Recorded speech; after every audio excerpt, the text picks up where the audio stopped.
setting a proper motivation, which consists of 3 parts: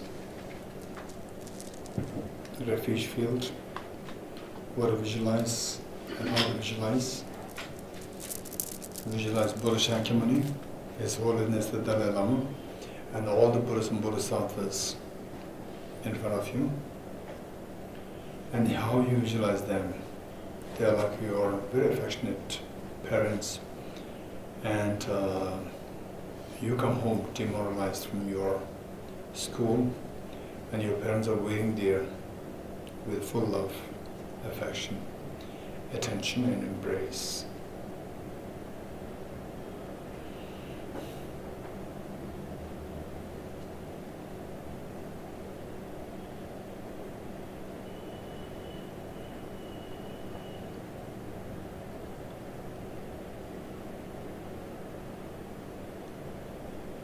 Next, the Bodhicitta field.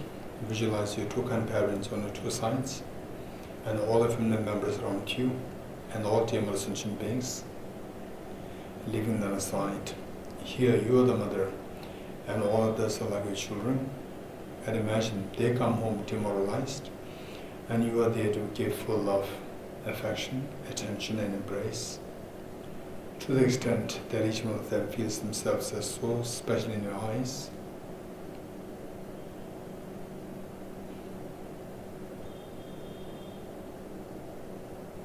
And the purpose of this class is to identify the ultimate source of happiness that exists within each one of us. Yet, like gold, when mixed with the soil, you don't see the gold. And only by removing the soil, then we see that the gold becomes manifests and start to glow. So this is exactly what is happening within us. The true teacher of happiness is within us, yet is defiled by the mental stains, and the stains, in the absence or being freed from the stains, the quality of perfection, the treasure of happiness becomes manifest fully, and that each one of us becomes enlightened as Buddhas, or the full awakened one. So for this, we need to first of all identify the mental defilements, and then see how to remedy, how to overcome the stains. And the defilements, we see that is of 2 kinds. The one, the gross one, and the subtle. The gross one referred to as the afflictive obscurations, the presence of which obscures us from being freed from the fears of samsara.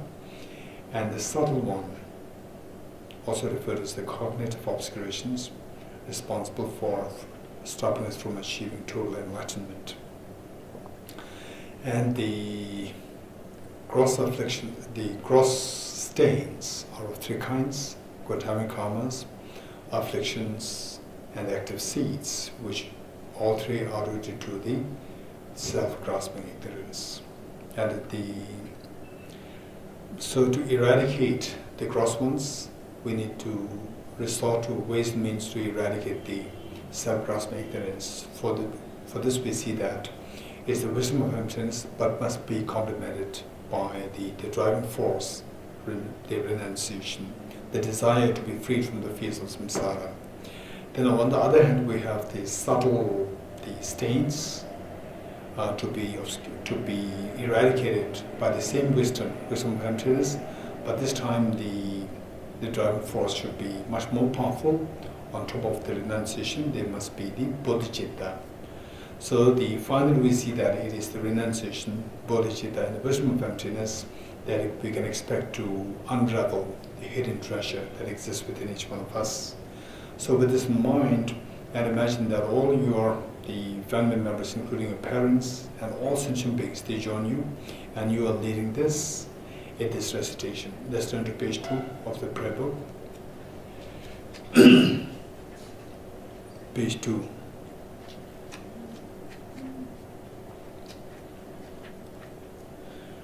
Enthused by great compassion, you taught the Immaculate Dharma to dispel all perverted views. To you, the Buddha Gautama, I pay homage. Enthused by great compassion, you taught the Immaculate Dharma to dispel all perverted views. To you, the Buddha Gautama, I pay homage. Enthused by great compassion, you taught the Immaculate Dharma to dispel all perverted views. To you, the Buddha Gautama, I pay homage. Independent origination, there is no ceasing, no arising, no annihilation, no permanence, no coming, no going, no separateness and no sameness. I prostrate to the consummate Buddha, the supreme among all teachers, the one who taught this peace which is freed of elaborations. I prostrate to the mothers of the Buddhas and of the hearers and Bodhisattvas, who through the knowledge of all these hearers seeking pacification and complete peace, who through the knowledge of past causes those helping migrators to achieve the aims of the world, and through the possession of omniscience, the subduer set forth the varieties having all aspects. The one who has transformed into the reliable guide, motivated by altruism to benefit sentient beings. The teacher, Sugata and protector, to you I make prostrations. The one who has eliminated the web of conceptualizations and is endowed with the divine bodies of the vast and the profound, who eternally shines forth the forever noble light rays. To you, the Buddha, I make prostrations. Okay, page 7.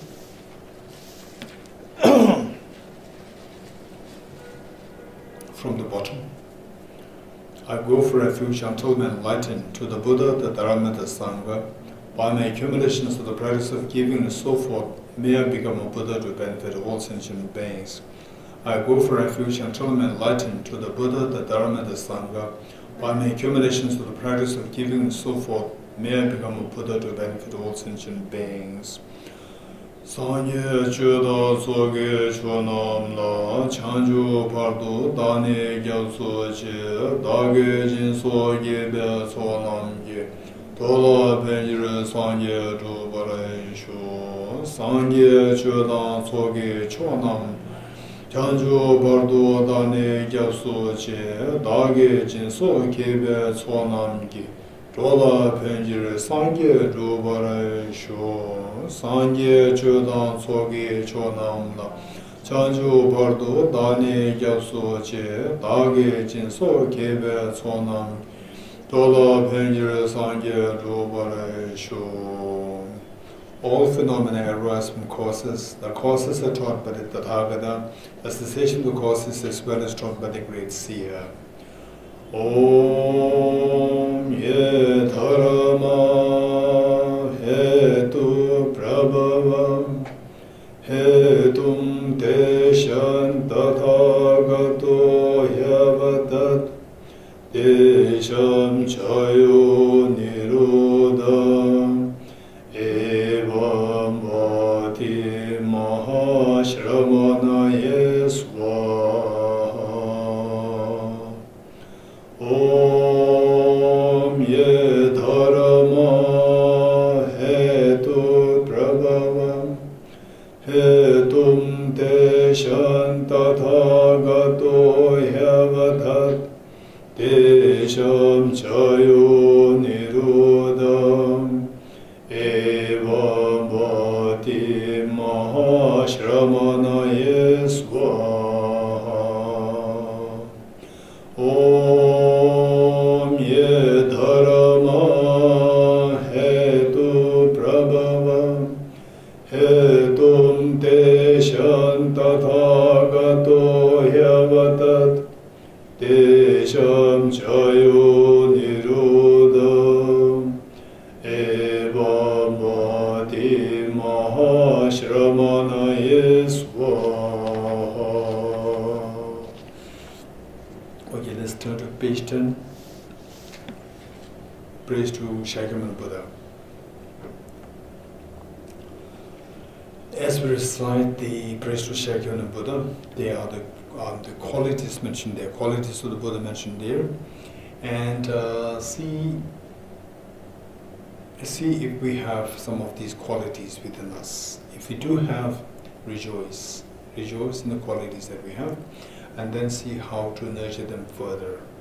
And because it is through these qualities that eventually we can expect ourselves to discover the ultimate source of happiness within ourselves, and then to become one like the Buddha Shakyamuni, fully enlightened yourself. One. Then on the other hand, if we see that we don't have these qualities, knowing that it is through these qualities, we all have these qualities, even though it may not be in a manifest state, no doubt they exist within us in the form of seeds, because the ultimate source of happiness, like the gold, for example, say 1 kilogram of gold when mixed with soil, on one hand, on the other hand we have another 1 kilogram of gold, very pure, without a mixture. In the eyes of ordinary person, we get the impression that one is gold and one is just used as soil. But in the eyes of the experts, there's no difference between the two things. Just remove the soil from the gold and the 1 kg gold will come out manifestly. So, likewise, we see that the Buddhas, they are like the very pure gold, and we are like the gold mixed with the soil. When mixed with the soil from the gold mine, we don't find the solid gold there. We simply see the soil mixed with the soil. We see just the soil there. So, but remove the soil, then when the gold is left separately, we see that it is really glowing. So this is exactly the state of our own mind. The mind that we have, the mind the Buddhas have, in true sense, these two are of the same value. These two are equally precious.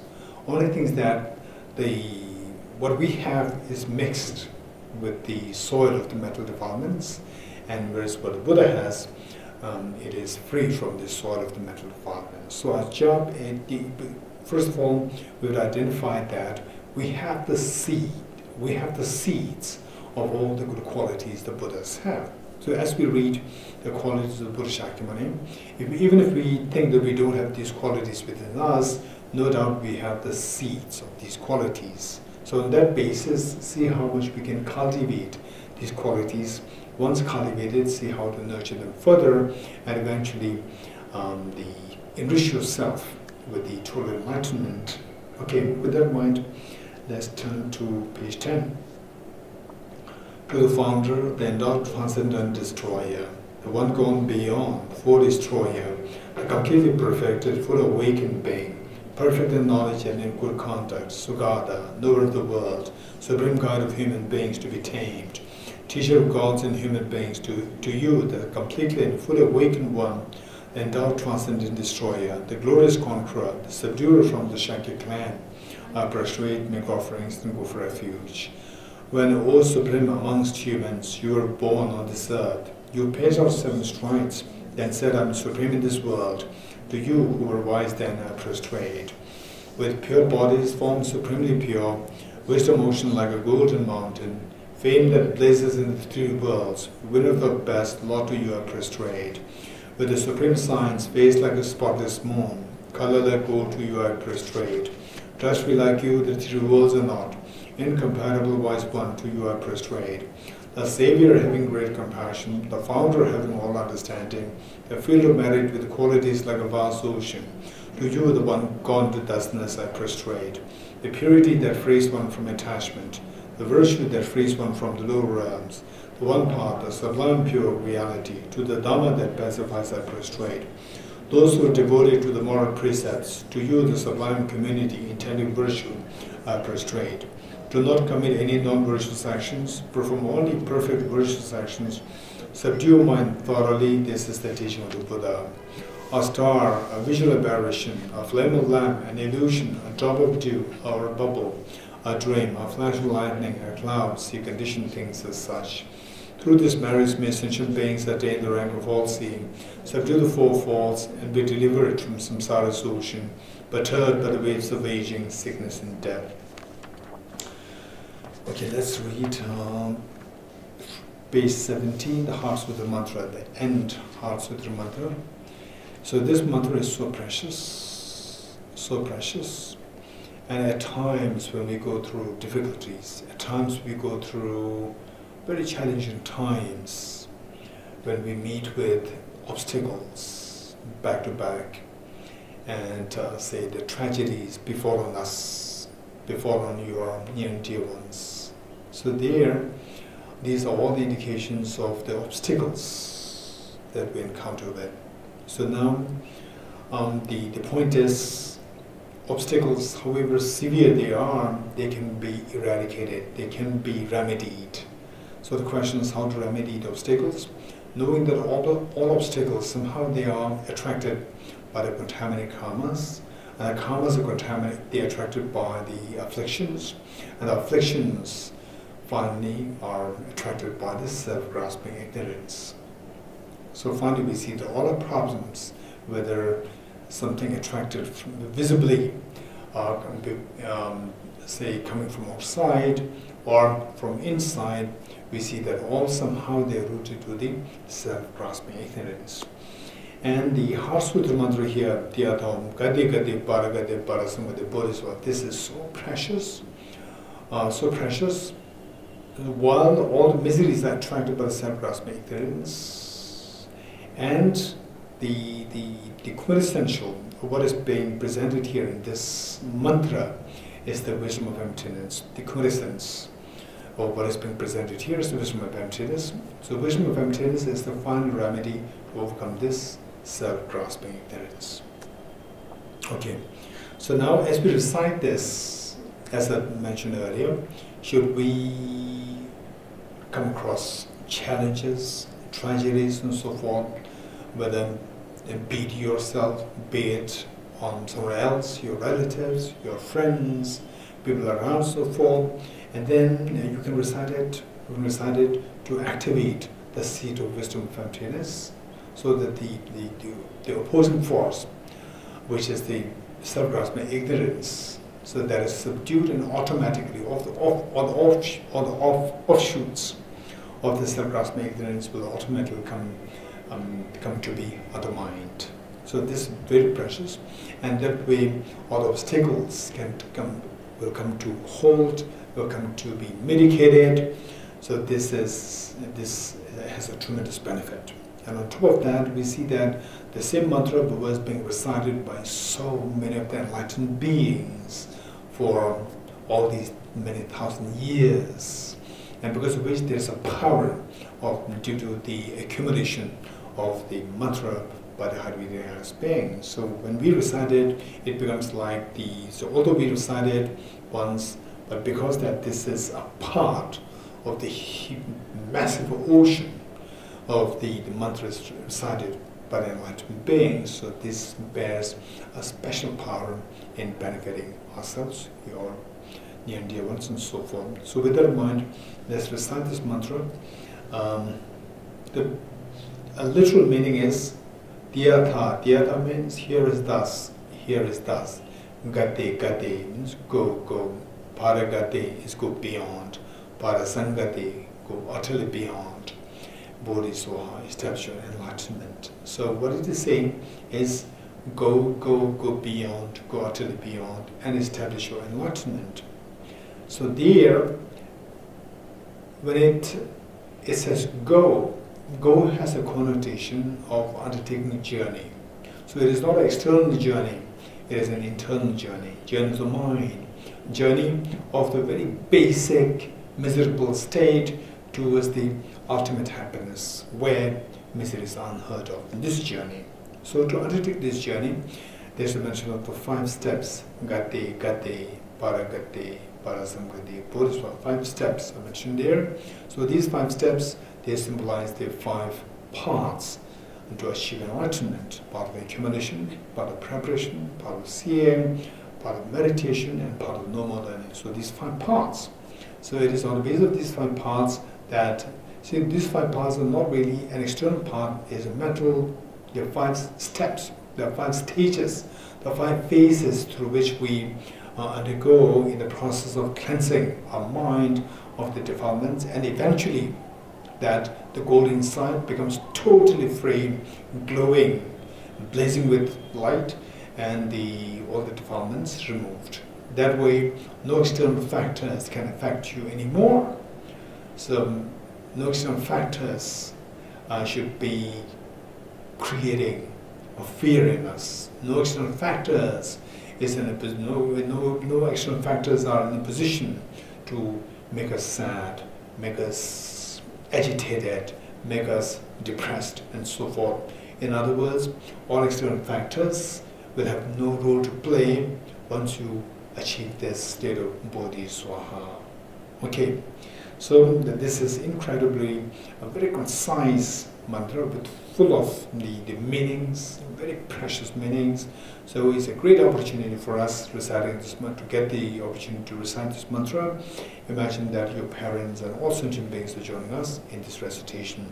So let's say this 7 times. Om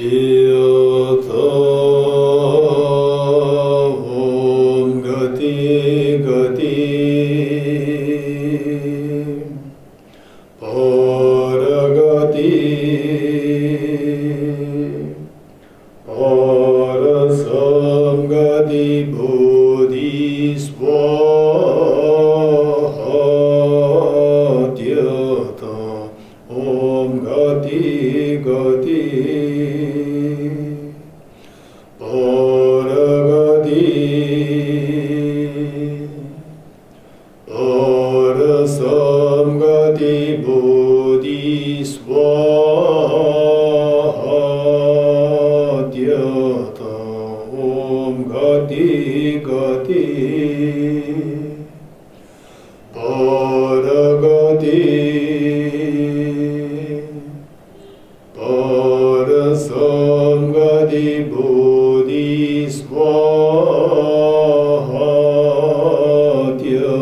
Okay, next page 19. 8 verses of mind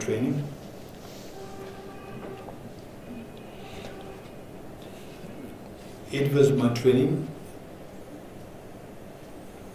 The Heart Sutra, the mantra which we recited, that is primarily to activate our wisdom.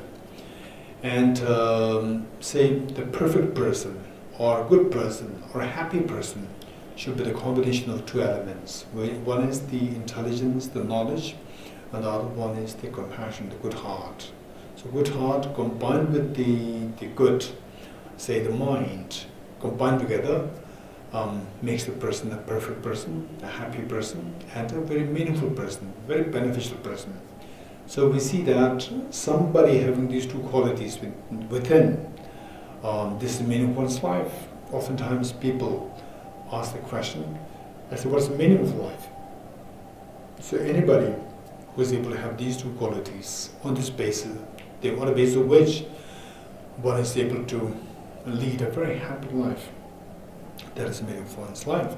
So what we are reading from the 8 verses of mind training, that is primarily to cultivate, to nurture our compassion, element of compassion, and then the Heart Sutra is primarily for the wisdom of empty, the wisdom. So this compassion here, we see that oftentimes in our life we are confronted with so many challenges, and if we think very seriously, the challenges, they are all somehow connected, linked with our ego. The moment our ego is hurt, The moment our ego is hurt, then we cannot bear it, and then we see that manifest. We see that the manifest in the form of agitation, disturbance, and eventually in the form of depression. Depression, and of course, we need to keep in mind that the depression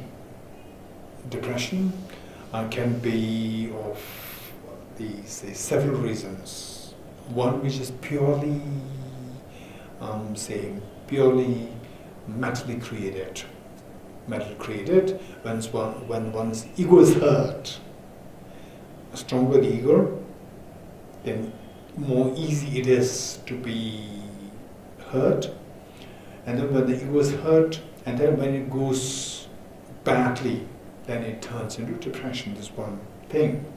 Another thing is, it doesn't mean that anyone who's into depression, and it doesn't mean that the person is more egoistic. This we have to be very sensitive. The depression, another reason why depression can possibly come into being is because of the genetic reasons.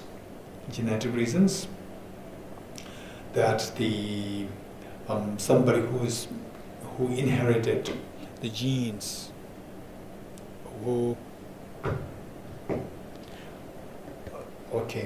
somebody who inherited genes with the defective genes from one's parents, for the forefathers, for parents, then these problems can arise, the depression and so forth can arise.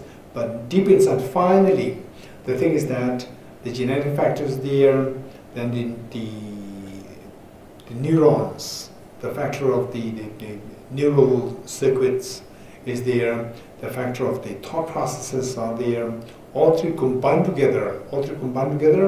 In some cases, if the ego is so intense, then even with the least the contribution from the other two factors, the neurological or the genetic, still the person going to go into depression.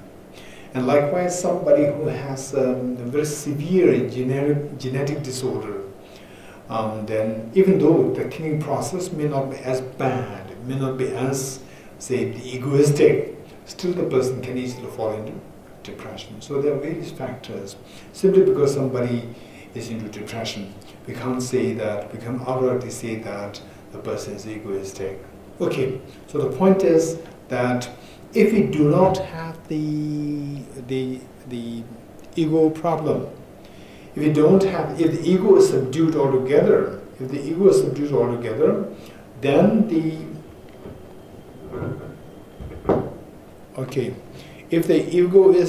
altogether, then even if one has the genetic factor, neurological factor, still the person will not really go into depression. So one factor which is required, 100% required, is the ego.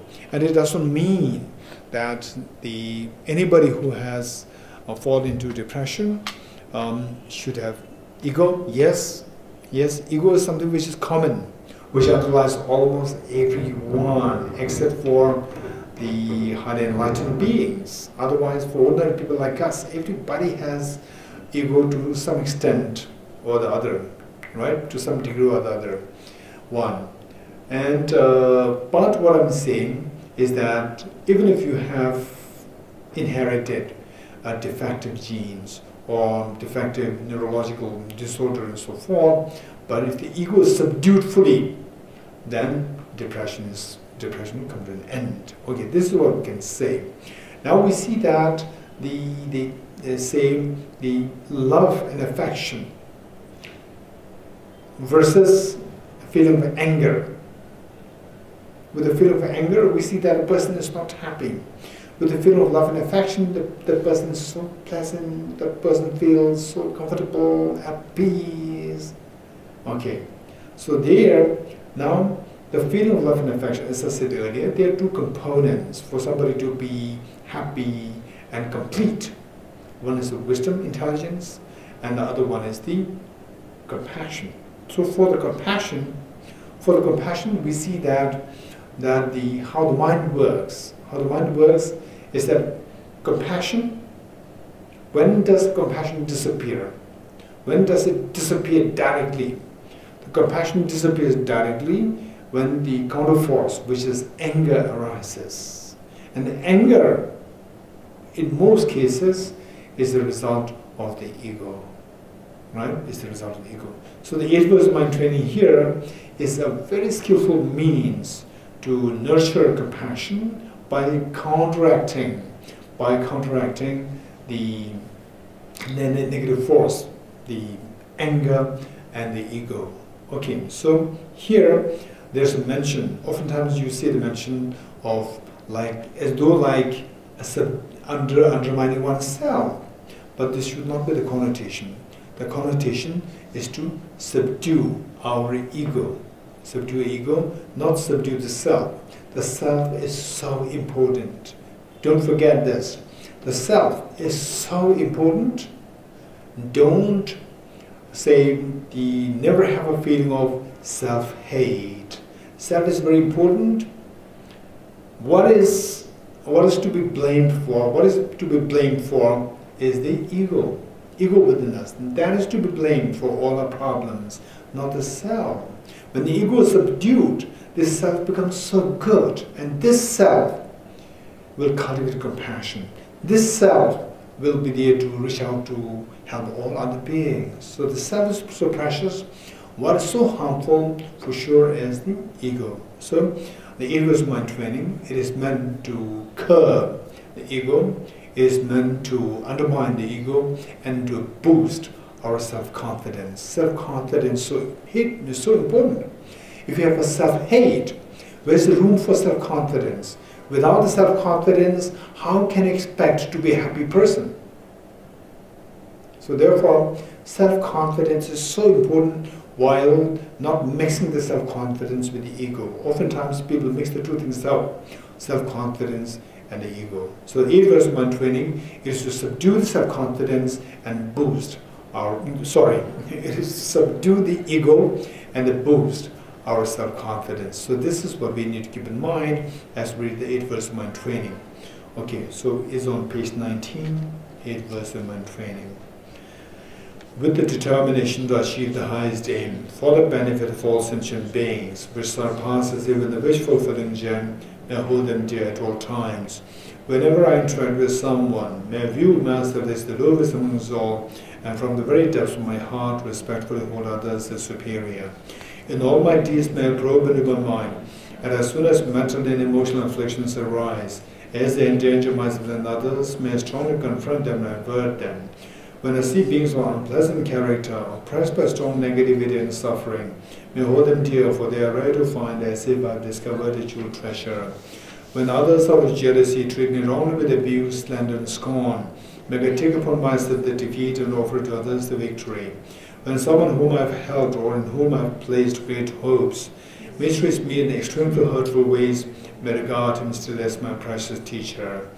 In brief, may I offer a benefit and joy to all my mothers, both directly and indirectly. May I quietly take upon myself all hurts and pains of my mothers. May all this remain undefiled by the stains of 8 mundane concerns, and may I, recognizing all things as illusions, be devoid of clinging, be released from bondage. From my 2 collections, vast space that I have amassed, from working with effort and this practice for a great length of time, may I become the chief living Buddha for all those whose minds, wisdom, eyes blinded by ignorance. Okay, so now we will do 5 minutes meditation.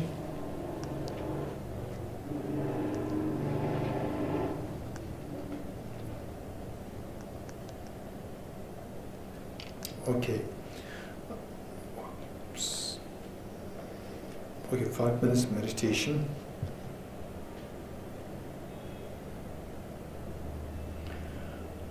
The quick instruction for the meditation, meditation, there are so many kinds of meditations. Broadly speaking, of the millions of the methods of meditation, kinds of meditation, we can broadly group them into 2, classify the meditations into 2. One is single-pointed meditation, and the other one is analytical meditation, the two meditations. Single-pointed meditation is where we try to maintain, we try to cultivate single-pointedness, concentration. So when we study, we tend to lose concentration, and the efficiency of the practice is so less. So to build the efficiency of the practice, build the efficiency of your studies, build the efficiency of your work, we need a concentration. For that matter, there's the one group of the meditation known as the single-pointed meditation. This is also known as the shamatha meditation. Shamatha meditation, calm abiding meditation. That is primarily to build our concentration, number one. Number two, there is another class of meditation referred to as the analytical meditation. So this analytical meditation, it is primarily to bring about change in your thinking processes. Change in your thinking processes. So it is only through change in your thinking processes that one can possibly see a transformation happening within oneself. Somebody who's very short-tempered, somebody who easily blames others for any, say, the problems. Because of the change in the thought processes, thinking process, because of this, the person can become very calm, very profound understanding. These things can happen. So the real transformation within oneself, from the unhappy state to a happy state, from the dullness to the sharpness, intelligence, so that is all provided by the analytical meditation. Two things.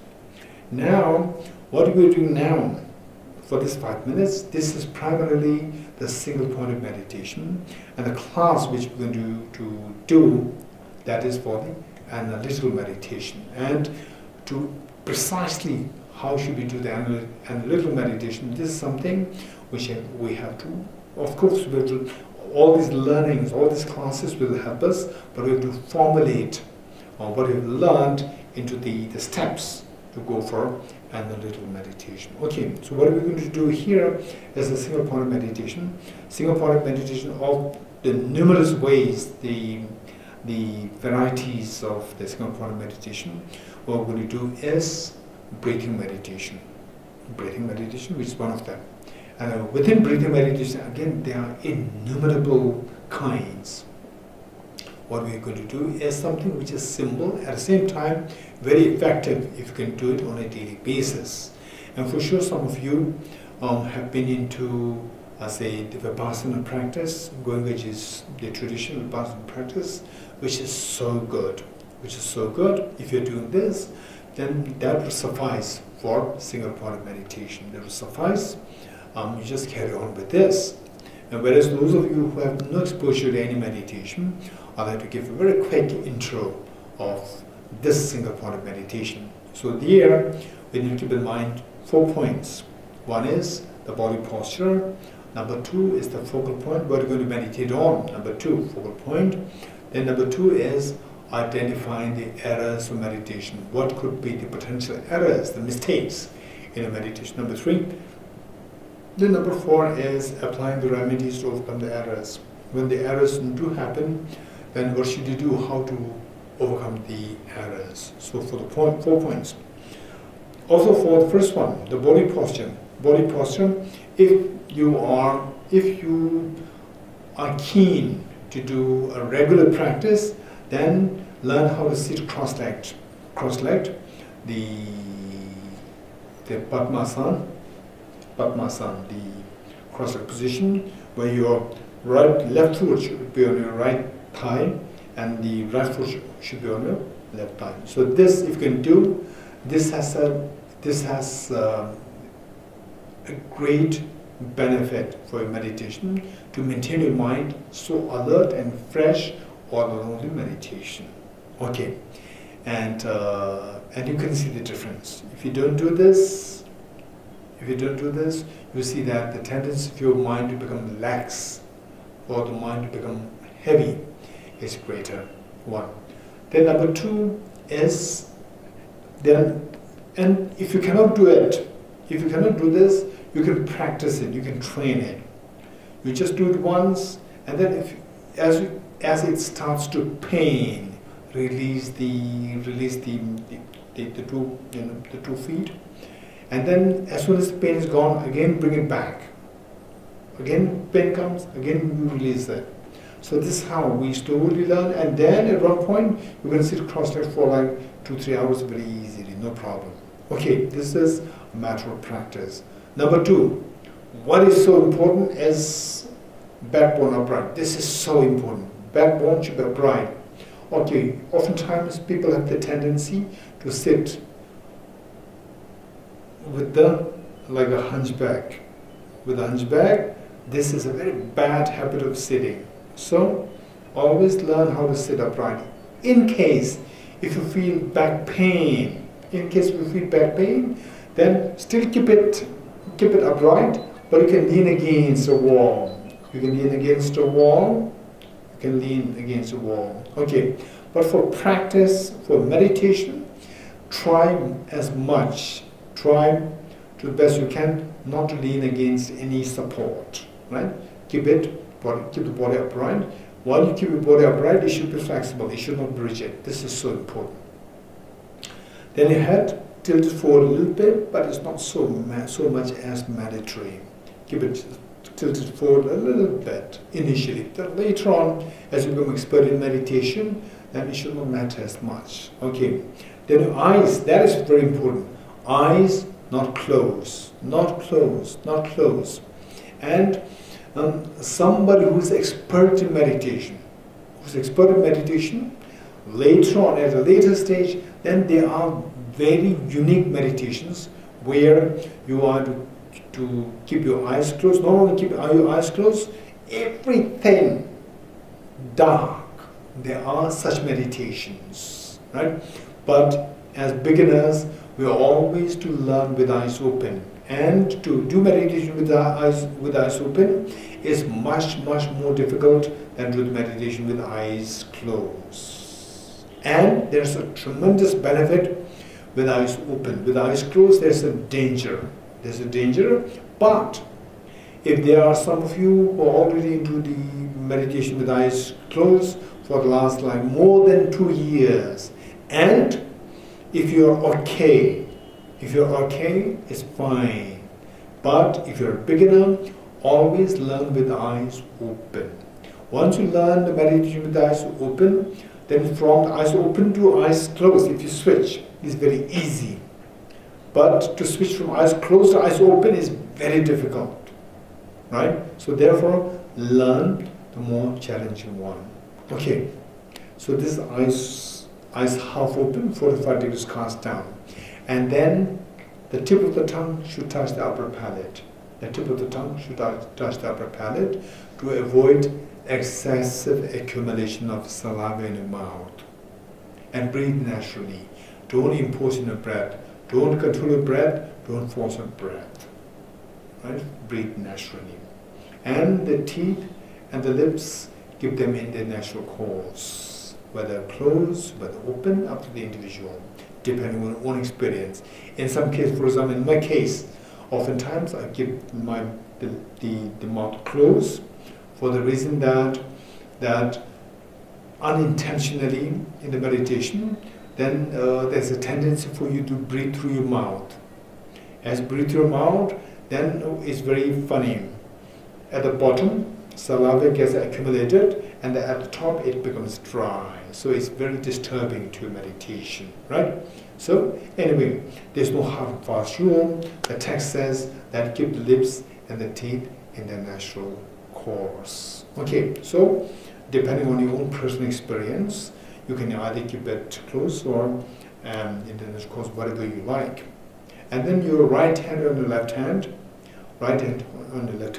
and the two thumbs standing, and the tips of the two thumbs joining, forming a triangle. Place the two hands on your laps in a restful state. Okay, so this is the body posture. Then number 2 is the focal point. What are we going to meditate on? So we're going to focus on a very tiny dot, white dot, 1 mm or 2 mm in diameter, between the nose and the upper lip. Between the nose and upper lip. If you scratch it, although your eyes are not looking at it, but you could feel it. Somebody scratches from behind, although your eyes are not looking at it, but you could feel it. Likewise, what feels that is your mental consciousness, not your eye consciousness. Is your mental consciousness which feels this scratch. Likewise, so this white dot should not be viewed by your eye consciousness, but should be viewed by your mental consciousness, which feels the scratch and somebody scratches it from behind. That is mental consciousness. Finally, what meditates? What is that agent which meditates? Is not your eye consciousness, is your mental consciousness. So this training of keeping the eyes open will train you to separate your mental consciousness and eye consciousness. So at the moment, somebody who is not trained, eye consciousness and mental consciousness, these always tend to go together. Always tend to go together. Where your eyes are, your mental consciousness goes after that. So whereas with the training, particularly with the eyes open, you learn how to separate the mental consciousness and eye consciousness. So you very clearly see that it is your mental consciousness which meditates and not the eye consciousness. Okay. Then while you focus your mind here on the tiny dot between nose and upper lip, multitasking, counter breath. Simultaneously, you are doing two things. Counter breath, breath in, breath out. Cycle 1, breath in, breath out. Cycle 2. Okay, so here we're going to do for 5 minutes. As we do that for 5 minutes, oftentimes, generally speaking, the count would be like 60 cycles, 70 cycles, 80 cycles, depending on the length of your breath. Okay. Whereas if you are a beginner, then at home, if you want to do it, I won't suggest you to go for, let's say 5 minutes directly. I would suggest you to go for 21 cycles. 21 cycles is a little over 1 minute. And then, initially, emphasis must be laid on the quality, not on the quantity. Emphasis must be laid on the quality. Okay. So with this practice, 21 cycles, if it is going well, then you can keep a short break, like a few seconds, and again resume the practice, 21 cycles. Again, short break, resume, like do it like 3 sessions or 4 sessions, and if you more time, like 5 sessions, but which means that in the beginning, more sessions, less duration of time. And then later on, you can then elongate, you can then prolong the session, the duration of the session, and then make the session less. Okay, this is what a way to think of. Then point number 3 and 4 is so important. Oftentimes, people who are into meditation for so many years, they never build a quality. They don't build a quality. Why they don't build a quality was because of their negligence with point number 3 and point number 4. Point number 3 is identifying the errors of meditation. What are the potential errors of meditation? Where to identify them? Errors there are 2. Say your mind, the proper meditation is in an equilibrium state. And if your mind shoots above that level, you go into the excitement. If your mind goes below that level, falls below that level, you are into laxity. So when the mind shoots above that, which means that say, uncontrollably you are meditating, uncontrollably all these different say the views, like in some cases like the buildings, and then in some cases pizza, right? They come like this. Yes, it happens. It happens. So these are one error of the meditation. So meditation is a deliberate attempt for you to make your mind listen to you, not you to listen to your mind. But now here, in a meditation, the mind is creating all these pizza, the buildings and so forth, which means that your mind is dictating on you and you are not dictating on your mind. So your mind is dominating over you. That is incorrect meditation. When these things do happen, we should be mindful of point number 3, which is the 2 errors of meditation. One is mental scattering, mental excitement, and the other one is the opposite of that, which is mental laxity. And the mental laxity is a very severe problem. severe problem. The tendency is that your mind feels heavy, and then you are in the meditation, and say there's heaviness sinking in you, and then you think that I'm meditating, and you don't want to get up. You don't want to get up. You don't want to get up.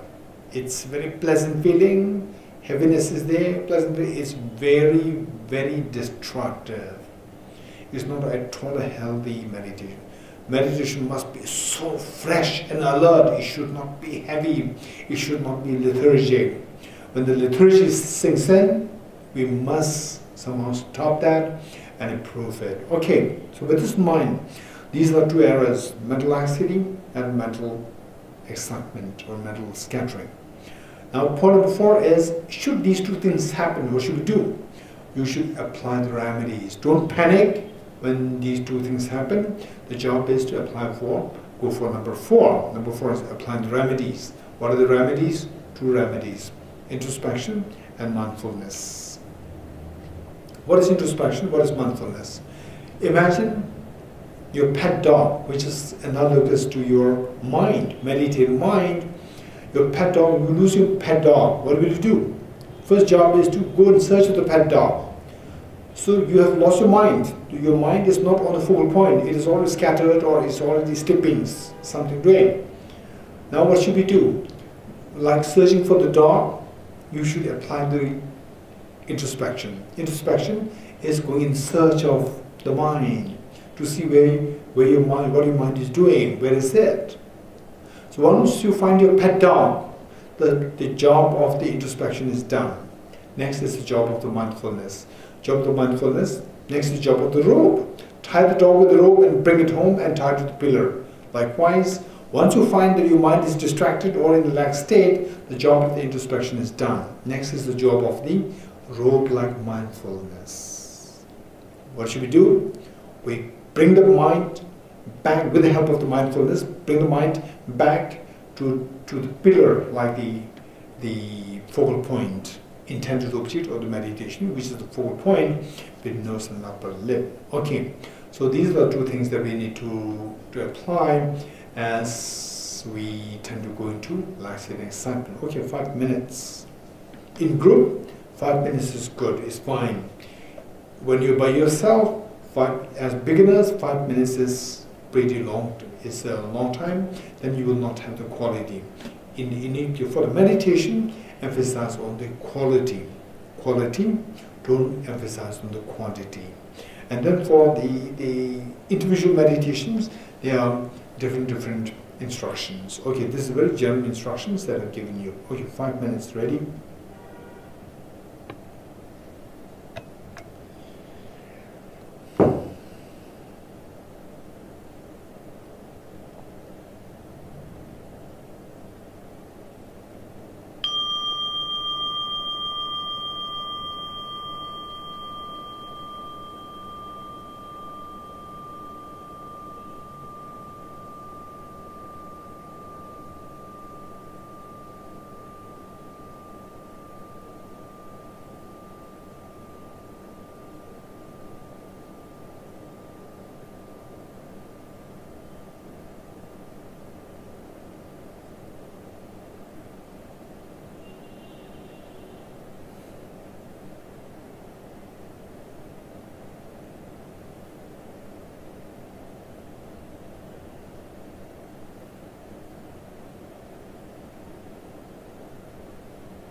Okay. The text which we're studying is, I think, page 173.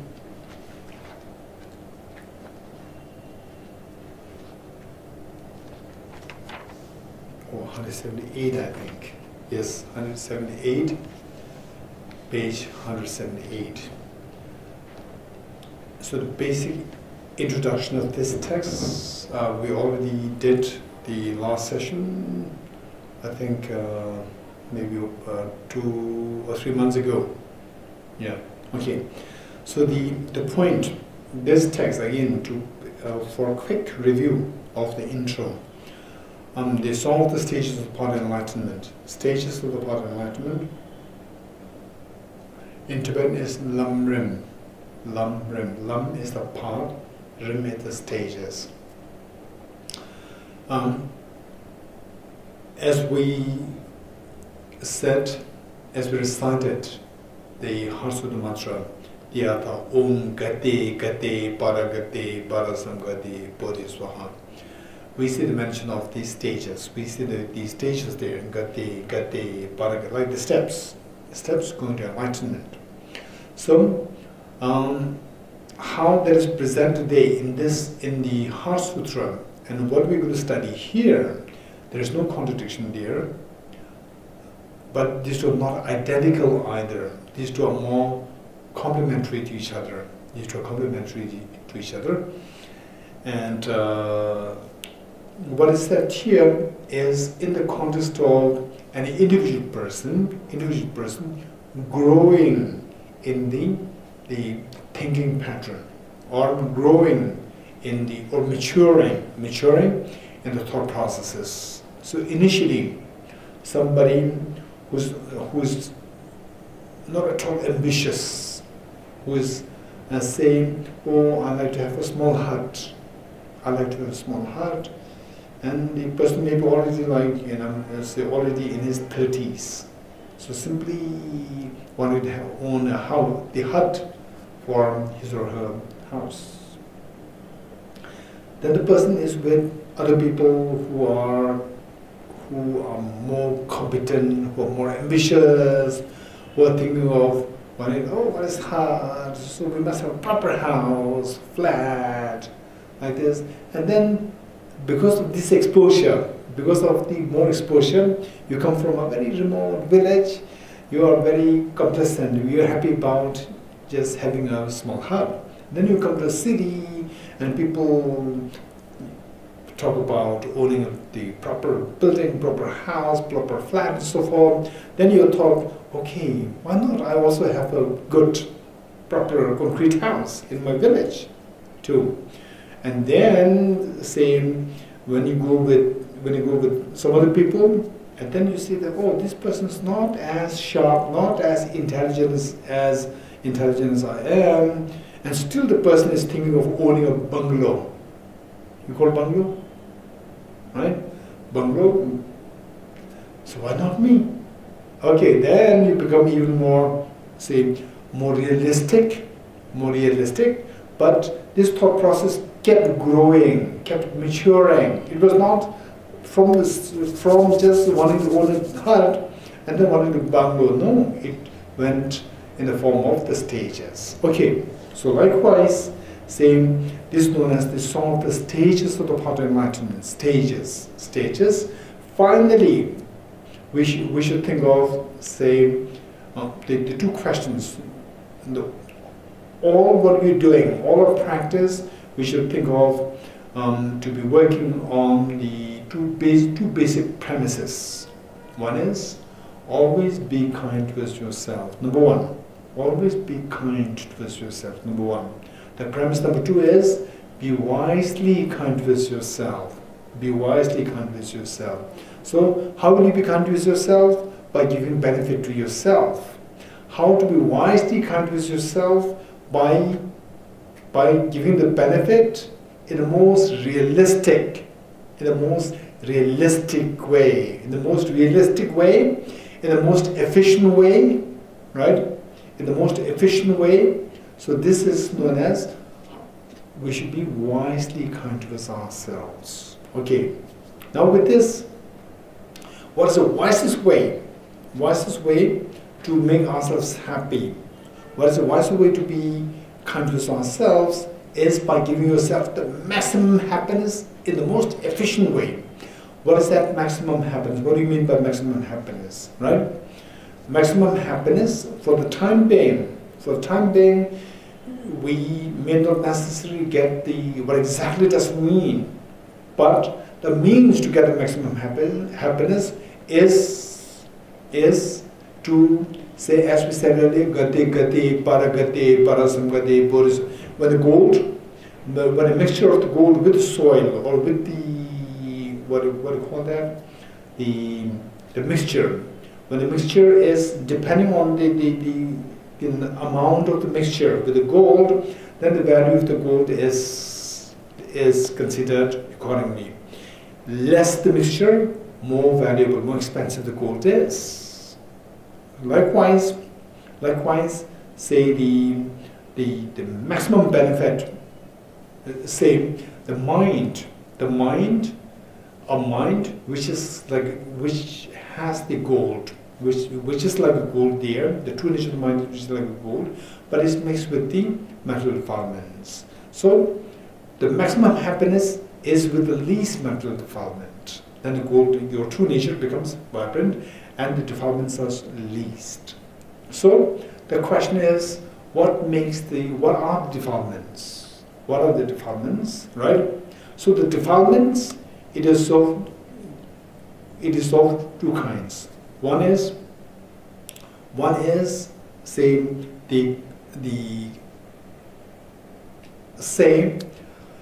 defilements are the mental defilements which make us unhappy. So what makes us unhappy? One is the lack of knowledge. When you are in dark, you don't know what's around you. So you're very scared. This fear is because of the darkness. Why darkness creates fear in you? Because you don't know what's around you. The moment there's a light, you know exactly what is around you, and you can go to a safe place. So with the darkness is one factor which creates fear in us. So darkness is analogous to the ignorance. Ignorance is analogous to the darkness. So one is the ignorance within us. And number two is, say, we think about, say, Mother Teresa. We think about, say, today, His Holiness the Dalai Lama. Then we think about Mahatma Gandhi, right? Who really works for others more than oneself. What we really want is fame and so forth. Fame, we want the wealth, we want all the good things. And the more you work for others, the more we attract these things. But in our case, it's the opposite. We want all these things, but we push away all these things. What really attracts all these things is by working for others. This is very clear. For example, Jesus Christ. Jesus Christ is an amazing example, who works so courageously for others. And now look how many billions of people are following him, right? So then we see that it is through working for others that you get what you want. It is through working for oneself that you push aside what you want. This is the reality. And if this is not ignorance, you want happiness and you push away the ignorance by being selfish. So this is ignorance. And you don't want misery, and by being selfish, you attract all the miseries. This is ignorance. If somebody is wise, why should you, for example, say, you're fed up with being diabetic, and then you see Coca-Cola, you drink it. This is ignorance, right? This is contradictory. So likewise, we have to see that what attracts the miseries. What attracts the miseries, as long as these factors are there within us, we're never happy. So what is 100% happiness? What is the complete happiness? Maximum happiness is where the factors which attract miseries, they are dissolved. So the factors, there are two. One is the ignorance and one is the self-centered attitude. These are the two factors which attract miseries. The moment we remove them, then all the stains, all the soil from the gold, they are removed, and the gold alone is left. So that is so pure. Likewise, all the mental defilements grounded on self-centered attitude and the ignorance, when these two are removed, then the mind becomes so pure. So no external factors can affect you. That is the maximum happiness. Okay, with this, to remove the metal stains, we see that what is explained here is in 3 steps. It's explained in 3 steps. So these 3 steps, totality of these 3 steps is known as the graded path, stages of the path. Small, middle, and the grade. What do you mean by small, middle, and grade? The purpose is what? The purpose for us is to achieve the maximum happiness. This is the goal. So for this, the small meaning of the goal that we have in mind, initially in Tibetan we call it lamrim. Lamrim of the small person, lamrim of the middle person, lamrim of the great capacity. Small capacity, middle capacity, and the great capacity. Kiwuchung, kiwuting, kiwuchimpo. Okay, so what is the teachings meant for the small scope person? Teachings meant for the middle scope person? Teaching meant for the great scope person? It is not that, okay, so you belong to this category, you belong, no. It is with respect to one individual person. Initially, our thinking is so basic, like a small child is thinking. So for us, the first teaching was given, teaching meant for this small scope person was given. And then once you are matured in that, then you see that I can grow further. Then the teaching for the middle scope person is taught, given to you. Then you see that I can actually imbibe the whole of the teaching. Then the teaching meant for the great scope person is taught. So the question remains, what could be the next question, anyone? So I said that for the individual persons, depending on the individual person's the maturation, the 3 different teachings are taught to the individual at 3 different times, right? Okay, this is what I said. Now, what could be your next question? Any question with what I said thus far? The question could you just see if you agree with me. Say, the question could be that you said that we're teaching for the small scope person. What do you mean by small scope? What is the measure of the small scope? Right? What is the measure of the middle scope? What is the measure of the great scope?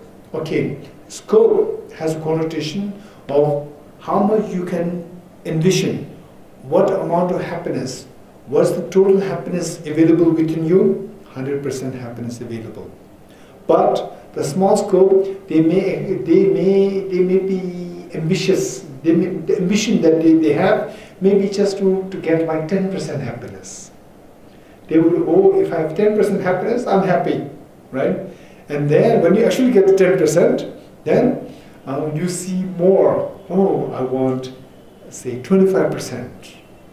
When you get 25% happiness, then you want, okay, there's actually more capacity. I have more capacity. And then you may go for 100%. You're getting it?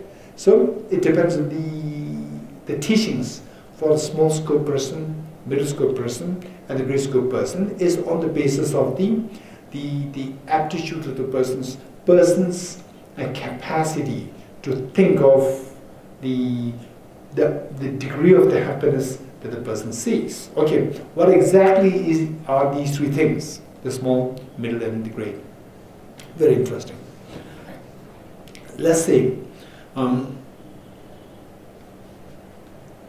if somebody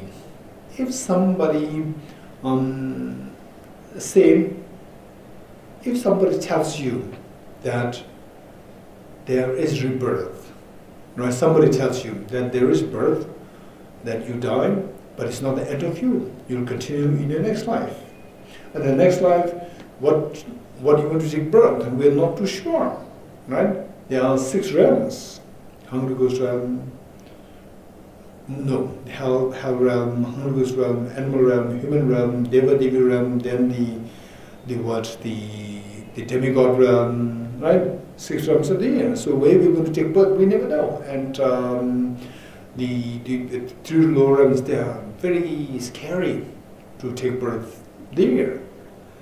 Oh, it's very scary then. So if this is what somebody tells you, and then you start to have a conviction or a very strong belief in it, then what would be your next step?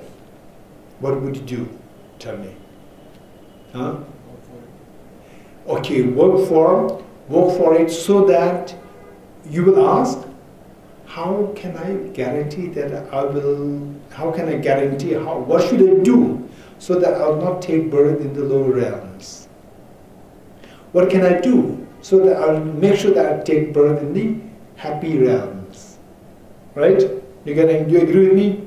This would be your inquiry. So for that, so here, this is the first step, the small scope, meaning that somebody who aspires to achieve a favorable birth. Next slide. Right? Not the unfavorable birth. Unfavorable birth consists of 3. What are they? Hell realm, hungry ghost realm, and animal realms. And the favorable birth consists of human realm, and the Devi realm, and the demigod, God realm, and the demigod realm. These 3. So these 3 are favorable, and the other 3 are unfavorable. And unfavorable, they are very scary, right? So what can I do so that I'll not take birth in the unhappy realm? What can I do so that I'll take birth in the happy realm? Okay, so is this one goal?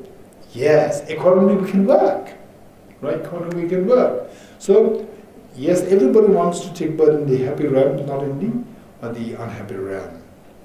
Okay, this is the lowest, known as the lowest scope.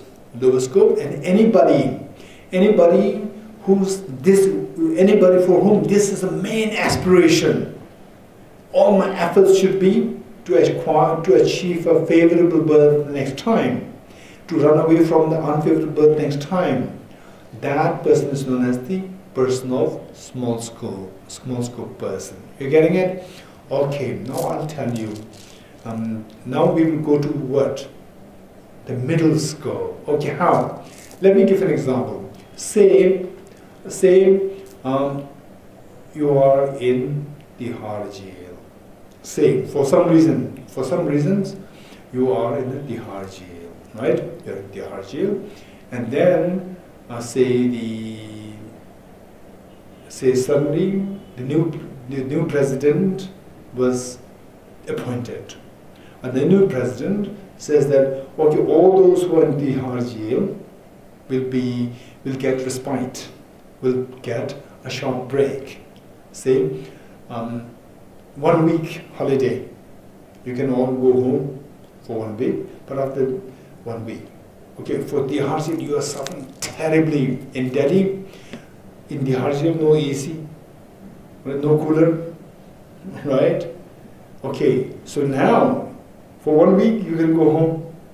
You can go home, AC, good food, all these things, right? Okay.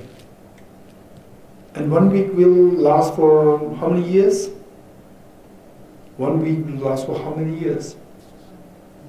1 week will last for 1 week. It's 7 days. After 7 days, what will happen? Go back. Right? Go back. Okay. Okay.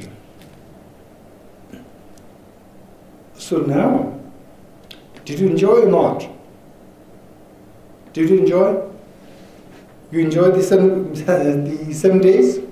You enjoyed, but come closer towards the end of the 7 days, again the problem coming to arise, come back, right? So just to get a respite,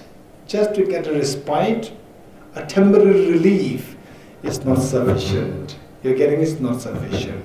Okay, now, initially, you are just craving, may I at least get 1 day off so that I'll be with my parents. Now you got 7 days off, 7 days free with your family, actually in your home, but still you're not happy now, right? So, why you're not happy now? Hey, again have to go back. So now what would be your next ambition? Huh? To be able to do more. Huh? Yes, speak more. Yeah, it's more than that. Exactly. Now, see how I can get out of jail completely, right? So I have the experience of what would be like for me to get out of jail for one week after experience. But that is nothing. 1 week finishes. Again, I have to go back. What's the point? Now the thing is that you have to grow. Earlier, you were craving in the jail. You were craving that how I wish, particularly if you are in the jail for 10 years, no break at all, not even a single day break.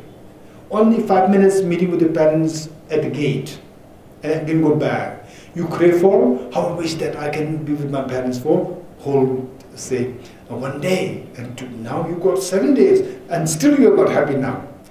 Now you have what? You have upgraded your, say, aspiration, that how to get out of jail altogether, right? Okay, this is number 2. You're getting it? This is number 2. Okay. Now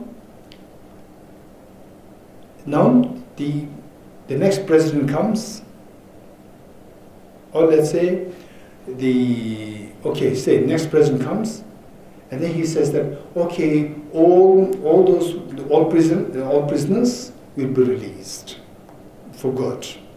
You're happy, unhappy? You're happy. After how many years? After 20 years in the prison, right? Now you have no home to go, but you're now in prison, right? Okay, now you're lost in the street. Nobody's there. And all those small babies, they have already become, old, and you have no way to go. Okay, now, what do you like to be? You like to become a CEO, right? Or you want to remain as you want to remain as or you want to become the Prime Minister of India, or you want to remain as the homeless person on the street. What do you want to become? If there is a choice, I'll become the Prime Minister, right? So where I can help all the prisoners, I can help all others. So that way, I don't become just simply liberated myself, I can liberate all other prisoners, not only in Delhi, all over in the world, right? Okay, so the ambition keeps on becoming more and more meaningful. The first one is, ambition is what? So that I will be free, next life, I will not be born in the lower realms, right? I'll be free from lower realms. You are scared of what? In the initial stage, you are scared of what? You are frightened of taking birth in the lower realms. So as a refuge, you are seeking to be free from taking birth in the lower realms and take birth in the higher realms. Higher realms, you take birth there in higher realms, and again you die. Anytime you can fall back, like from the Tihar jail, you are released for 1 week, again go back, right? Again you can fall back to the lower realm. So therefore, now the next one is, how can I get out of samsara altogether, right? Higher birth is good, but I have again to go back to the lower realms. After maybe 2 lives, after 500 lives, after 200 lives, we never know. I have to go back.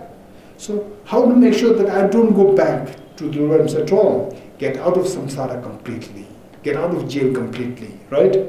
This is phase number 2. Now after getting out of jail, after getting out of samsara, you're freed. But Freed means your mental, the gold inside, your treasure, the gold inside, Buddha nature, the gold inside, it is 25% clean. So it has started to glow, but is it a very pure gold? No, still 25% mixture is there, which means it's not as valuable. If you want it perfectly valuable, what should we do? Remove the remaining 75% of the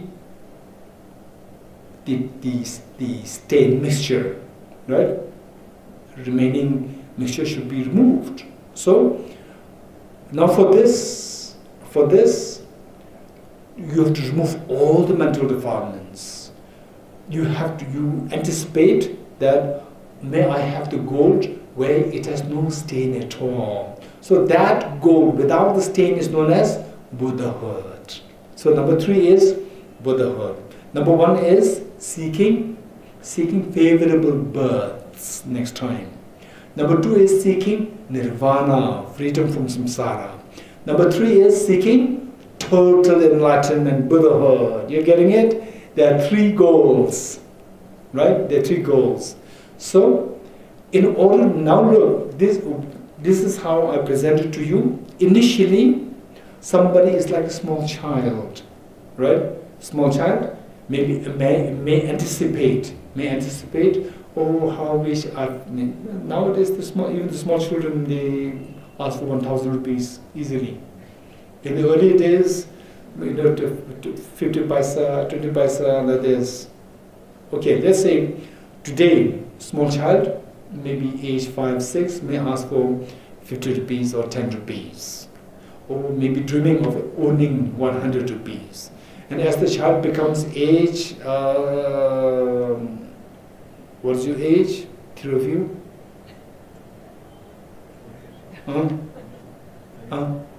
22. Say age, let's say age, school age 16. Age 16, how much would the students dream of owning money? How much? Like how much? Age 16. You have the experience of being age 16? Yes, we all have the experience, right? Particularly your age, when you were age 16, how much? Like 2,000 or 5,000?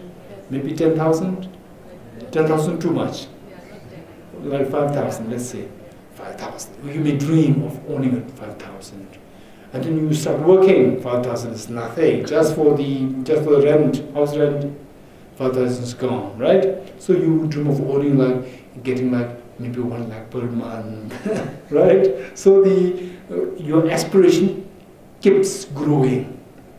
Initially, the goal, the desire is to achieve favorable birth next time. Then when you actually reach there, then you see that this is too small. There's a fear. Fear of what? Fear? The fear of having to come back to the fear of coming back to the lower realms again. So that fear is because you are still in samsara. So next is what? Next is how to get out of samsara. Get out of samsara means you're afraid of being in samsara, number 2. Number 3, what do you want? To be able to be well. Buddhahood, right? To achieve total freedom, total enlightenment. Total enlightenment, what's the fear? When you want something, opposite of this is what you don't want. What's the opposite of the total enlightenment? Mental defects, right? Mental defects. So with the limitations, you are afraid of the limitations. So with enlightenment, you have no limitations. No limitation is imposed on you. So in other words, for the stages of the path, when we speak about the stages of the path of enlightenment, we need to know these 3 things. One is in the form of the goals. One is a small goal, second one is the middle, and the third one is the big goal. So the small goal is what? First one is aspiration for favorable birth next time. Number 2 is aspiration for nirvana, freedom from samsara. Number 3 is aspiration for Buddhahood, total enlightenment. You're getting it? 3, and these 3 things we see do progressively, it is better and better goal. You're getting it? So this one is the stages. Nirvana is still seeking. Say it again. Nirvana is still seeking. There's a desire to have nirvana. Ye- And Buddhahood is no desire. Okay, so the question is, what exactly is nirvana? What exactly is Buddhahood? So these things, in fact, Buddhahood, when we say nirvana, Buddhahood is a nirvana. Buddhahood is also a nirvana. It is like, for example, saying the minister and the prime minister. Prime minister, is he a minister or not? Huh? Is he a minister or not? Yes. Yes, he is a minister. But we speak about the ministers and the prime minister, right? As though like the prime minister is different from the ministers. Actually, he is a minister. You're getting it? Likewise, Buddhahood. So what is that minister? When you speak about minister versus the prime minister, other ministers. Other ministers, we call them as minister, and the prime minister, we call it separately as a prime minister. Likewise, the Buddha and Nirvana, Buddhahood and Nirvana. Buddhahood is the Nirvana, but Buddhahood is like the prime minister, and the Nirvana in general is like the ministers. So, Buddha is also in Nirvana, but the Buddhahood is the very defined Nirvana. So when you speak about Nirvana, Nirvana in general, it is the second class Nirvana, which means just a mere freedom from samsara, for the individual freedom from samsara, right? Not the total freedom.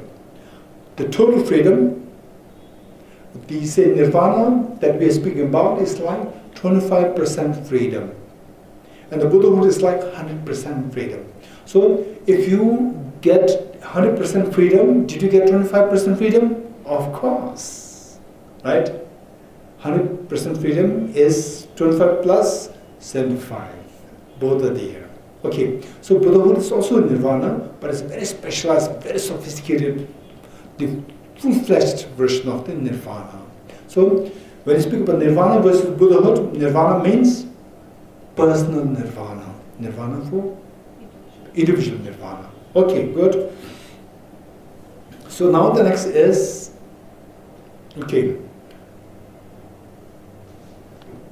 I have to give an overview. Now the question is, once you identify the three goals, right? What can help us to achieve these 3 goals? What means, because the mantra we recited, Om Ye Dharma Hetu Prabhava, all phenomena arise from the causes, right? So these goals should also arise from the causes. So nobler the goal,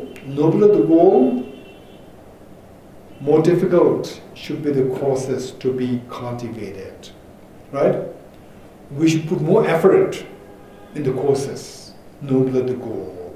Okay, so the first goal is what? First goal is favorable births within samsara. So what should be the means to achieve that favorable birth, right? Is primarily to engage in the practice of the 10 virtues. Engage in the practice of 10 virtues. What are the 10 virtues? Practice of 10 virtues is abstaining from the 10 non-virtues. Practice of the virtues is the abstaining from the 10 non-virtues. Abstaining from 10 non-virtues is the practice of the virtues. So what are the 10 non-virtues? Right?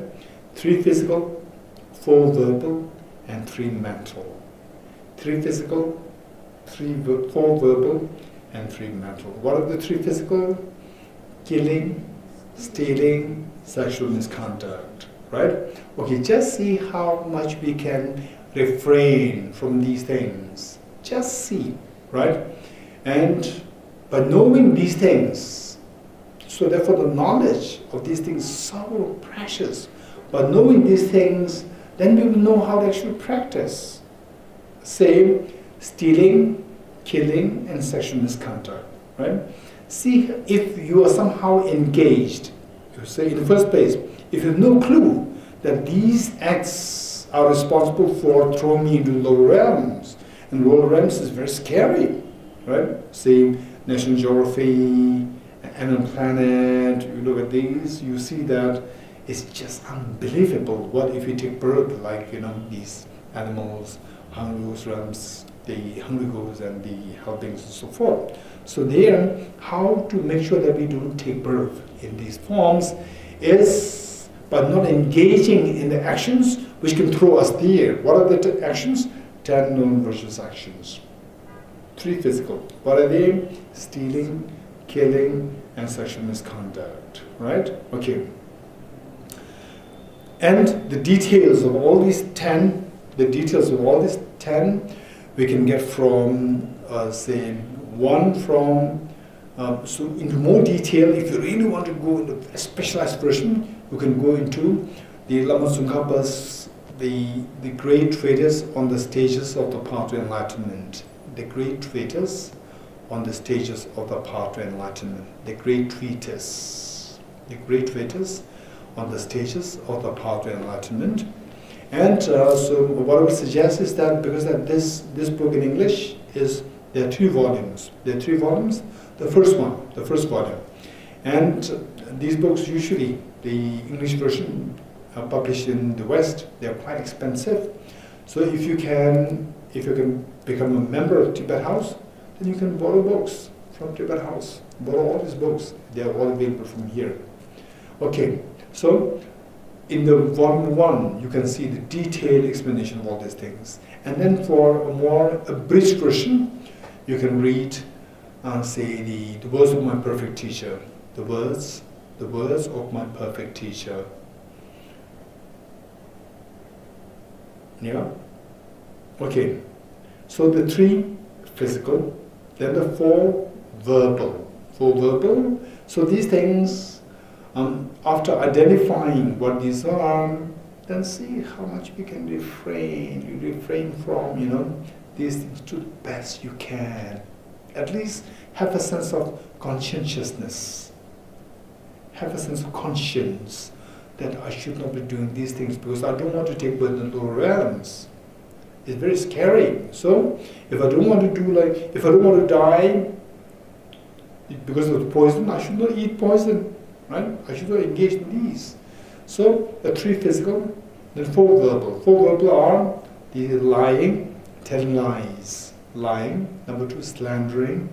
Slandering means using divisive words to divide people. To divide people who are friendly.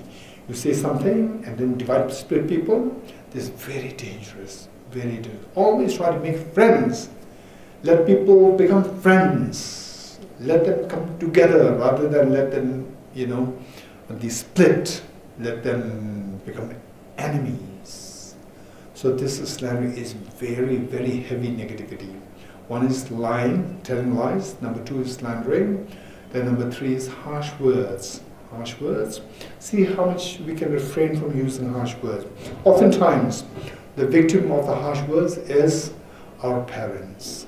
Particularly for the children, when they grow to age like 19, 20, 21, they become more self-sufficient, and parents become aged. Then they just start to take for granted the parents' love and affection, and then they tend to just shout at the parents, use harsh words. So, in fact, if somebody else uses harsh words against your parents, you will be so angry because you love. This tells us how much you love your parents. You love them so much. But when you do that, you are unaware of what you're doing. You become insane, actually. You become crazy, actually. So this is what we need to keep in mind. And particularly, those of us who do have our parents still with us, you should keep in mind that you are very fortunate. You're very fortunate, and take the opportunity to practice the virtue of not using harsh words, abstaining from harsh words. So talk nicely. And the parents say sometimes you may be sometimes when you become older, and because of your exposure, parents may not have as good the exposure as good as what you have, right? So under such situation, they think you may not be as good as what you have, and then what they say may not make much sense to you. Under such situation, then we tend to shout at them, right? So always stop that, particularly towards your parents. Okay, this is so important. And then when we lose them, and then we regret. What's the point? So while they're still with us, why should you do things which will eventually lead us into regret, right? So we should make the most out of your parents being with us, and so therefore see how much we can stop using harsh words. Okay, and then the next one is idle gossip. Idle gossip, see how much you can refrain from just meaningless gossips, meaningless chats. Okay, oftentimes, say more than 3 people, 2 people come together, 2 persons together, then maybe there's little gossip happening, but it will stop very fast. Only 2 people. Whereas more than 3, then the gossip can keep going, because one can take a rest while the 2 people are talking, and then the second person will rest, and third and first can keep talking. It go like this, and the 4 or 5 people, it can be even worse. So therefore, always, because with the idle gossip, what is happening? Only what you say, what you hear, affects your mind. So gossips, they fill your mind with gossips. So when your mind is filled with gossips, where is the room for all the good thoughts about bodhicitta, about emptiness, about the 3 goals, about the stages of the path, gade, where are they? They have no room. So therefore, we have to make sure that idle gossip does not overtake us. Right? Okay, this is so important. So 4 verbal. And then 3 mental. 3 mental, one is the covetousness. Covetousness is a desire, longing for the possession of others. Longing for the possession of others. For example, to give you a simple example, somebody owns for example, this rosary. Somebody owns this rosary, and then you come to know that, oh, this rosary might be very expensive. How I wish I have this same rosary, this very rosary. How I wish I have it. This is covetousness, wanting to own the possession of others. Okay, this is extremely, extremely dangerous, and is a negative karma, right? Okay, so likewise, then wanting to own the possessions of other in various ways, like houses, like cars, is more like it's a form. It's not really of stealing, but it leads towards stealing, complication, fines, and so forth. Okay. And then the next one is malice. Malice is the ill will. Ill will that you have towards others. Ill will, wanting to harm others. Okay, this is number 2, and number 3 is a wrong view. Wrong view is disregarding the law of karma. Wrong view is disregarding the law of karma. Okay, so these are the 10 non-virtuous actions. By engaging in the 10 non-virtuous actions, then the result is taking birth in the lower realms. If you're afraid of the lower realms, if you don't want to take birth in the lower realms, we have to stop engaging in the 10 non-virtuous actions. If you refrain from 10 virtuous actions, this is the practice of the 10 virtues. So the practice of the morality of the 10 virtues, will take us to the intended goal of taking birth in the higher favorable birth, right? 1. Okay, number 2. What is number 2? Goal number 2. Free from samsara, nirvana, right? Nirvana. Now, nirvana is the goal, which is a much broader goal, bigger goal.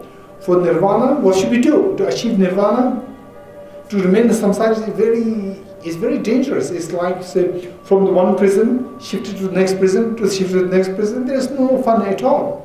They're all equally miserable, right? The Tihar jail from say Delhi, you move to Hyderabad jail. From there you move to Karnataka jail. From there you move to Sikkim jail. They're all jails. So by being in samsara, wherever you take birth, it's like move from one jail to the other. What's the point? It's all very scary. It's miserable. So for that, see how we can get out of samsara altogether. So how to get out of samsara altogether? Again, to get out of samsara, we have to depend on the corresponding causes. Om ye dharma hetu prabhava. All phenomena arise from the causes. So the nirvana has to be achieved by a specific cause. What is that cause? The practice of the 3 higher trainings. The practice of the 3 higher trainings. Right? Okay. So what are the 3 higher trainings? Number 1 is the higher training in the morality. Number 2 is the higher training in samadhi.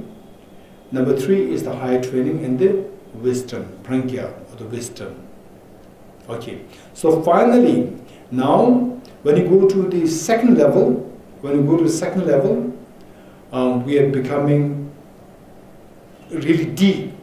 Okay. So for this, we have to have a more extensive learning. How samsara comes? Samsara, we have to get out of samsara. Samsara comes out of what? Samsara comes out of contaminated karmas. Contaminated karmas come out of what? Afflictions. So for example, say, if I like this flower so much, if Chirag takes away, then we may have a fist fight. And with the fist fight, both of us will end up in prison. Prison is a samsara. Prison is not a good place to stay. Samsara is not a good place to stay. So what makes us end up in samsara, in the prison? Because of the fight, fist fight. What makes us fight? Fight is what? Physical action, karma. Prison because of the karma. This karma because of what? Because I'm attached to this flower. And, okay, attachment, craving. Okay, so craving is a mental state. It's not a physical state. It's a mental state. Physical state is karma, action. So this action is driven by the mental emotion, emotional attachment, and then anger towards chira. Attachment, anger, right? So these two happen because, for example, in the dream, if I say that, oh, this is mine, and then in the dream, chira says that, no, this is mine, right? So chira is attached to this, I was attached to this. Then, because of this craving for this flower, then two of us end up fighting where? In the dream. In the dream, two of us fighting. And because of the fight, both of us end up in prison. And prison is not a nice place. It's a samsara, right? So this prison is because of the fight. Fight is karma, physical action. Karma means action. So this action is because of attachment to the flower and anger towards the other person, which is an emotional affliction. So this affliction is because of believing that this is the real flower. Dream flower is the real flower. Ignorance. So this ignorance is responsible for giving rise to attachment and aversion. Attachment, aversion is responsible for the fist-fight karma. This karma is responsible for ending with the prison. You're getting it? So from this we learn that Samsara, which is like a prison, is because of the contaminated karmas. And contaminated karmas are driven by the emotions known as afflictions. And these afflictions of attachment and aversion, they are given rise to by the ignorance. You're getting it? So finally, if you don't want to end up in prison, what should you do? What should you do? You should not fight. If you don't want to fight, what should you do? Have no attachment to the flower, have no anger towards the other person. If you don't want to have these negative emotions, what should you do? You should not have the ignorance. If you don't want to have the ignorance, what should you do? Wake up. Right? Wake up. Then you will not see the dream flower as real flower. Right? And then you will not have the attachment to the flower and anger towards the other person. Then you will not fight with the person. Then you don't have to go to the prison. So wake up. So finally, what is important? If you really don't want to go to the prison, what should you do? Wake up. If you don't want to be in the prison of samsara, what should you do? Wake up. You getting it? So waking up is you see the reality. In the dream, you are possessed by the ignorance. You getting it? So if you don't want to be in samsara, what you do? Finally, you have to remove the ignorance. So ignorance is like darkness. How to get rid of darkness? Only through introducing light. Likewise, to remove the darkness of the ignorance, it is only through introducing the light of the wisdom. So if you don't want to be in samsara, we should introduce the light of the wisdom. You're getting it? So the light of wisdom has to be illuminated. Okay. With this, we see that what is your goal now? What is the second goal? Nirvana. Nirvana is, what's the opposite of nirvana?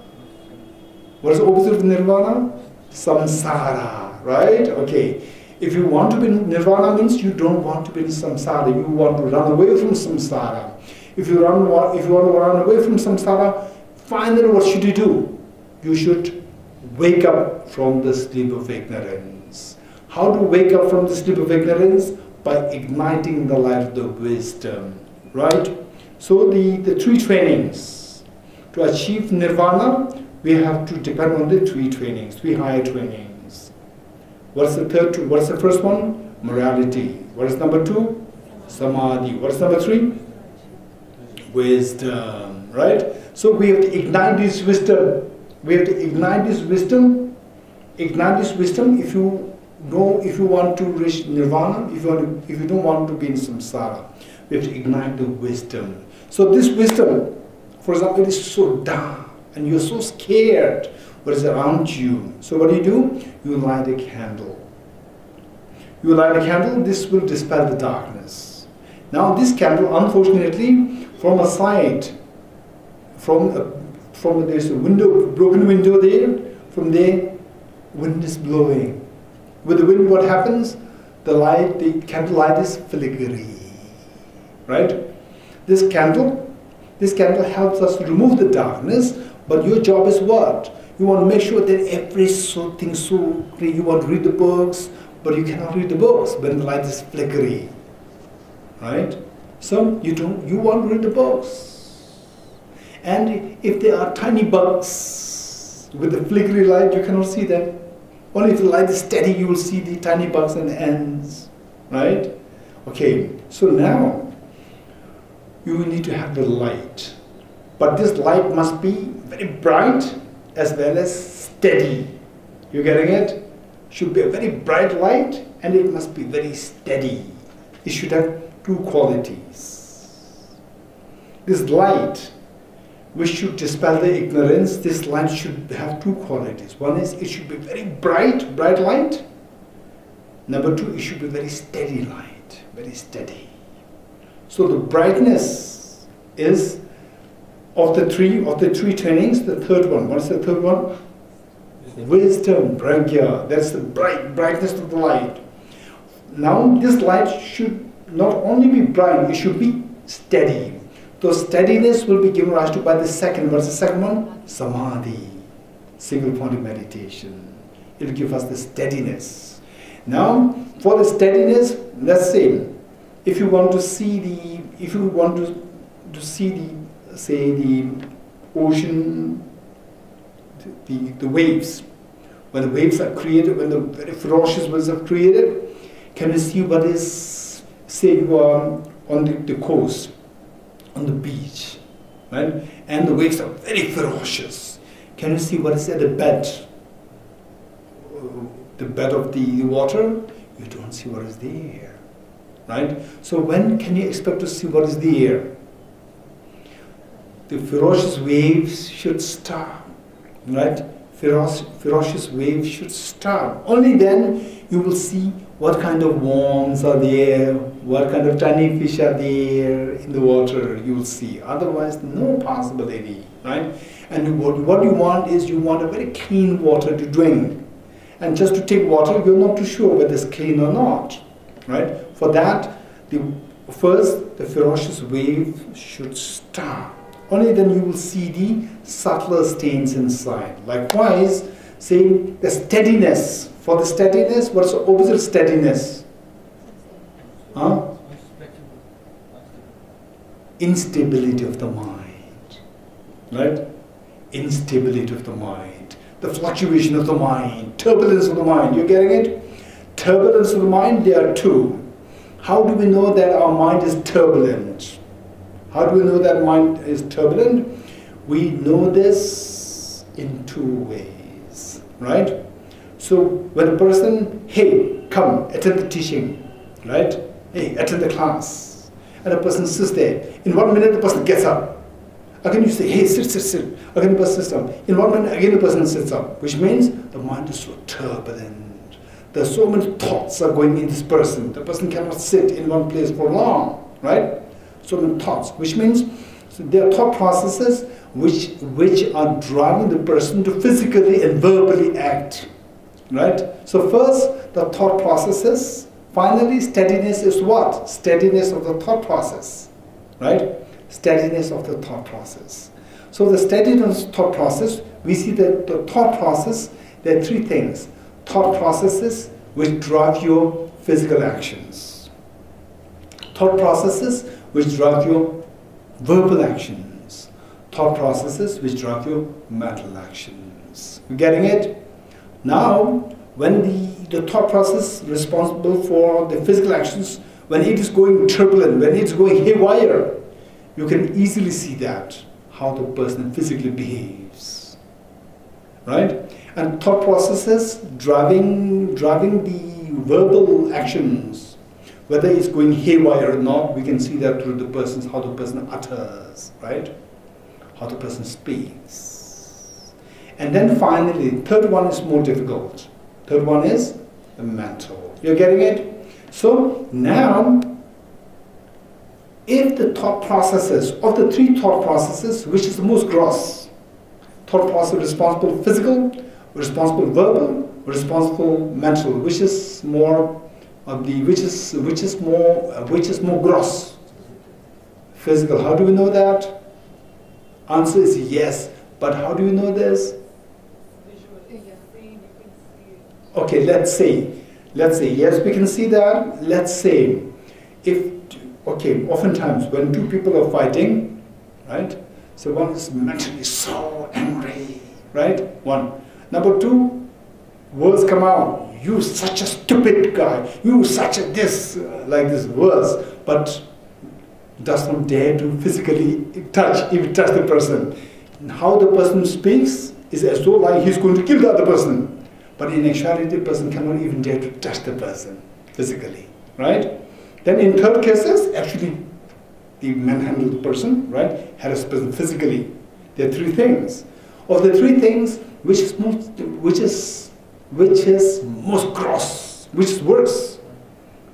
Which worse meaning in terms of the same, which is say for somebody of the three things, which you consider as the grossest when it manifests? Physical, verbal, or mental? Mental, because it generates. No. What I'm saying, my question is, when do you consider that the person has gone to the most extreme. When the thought process governing the mental, verbal, or physical, which of the three, when manifested, you consider that as gone to the extreme.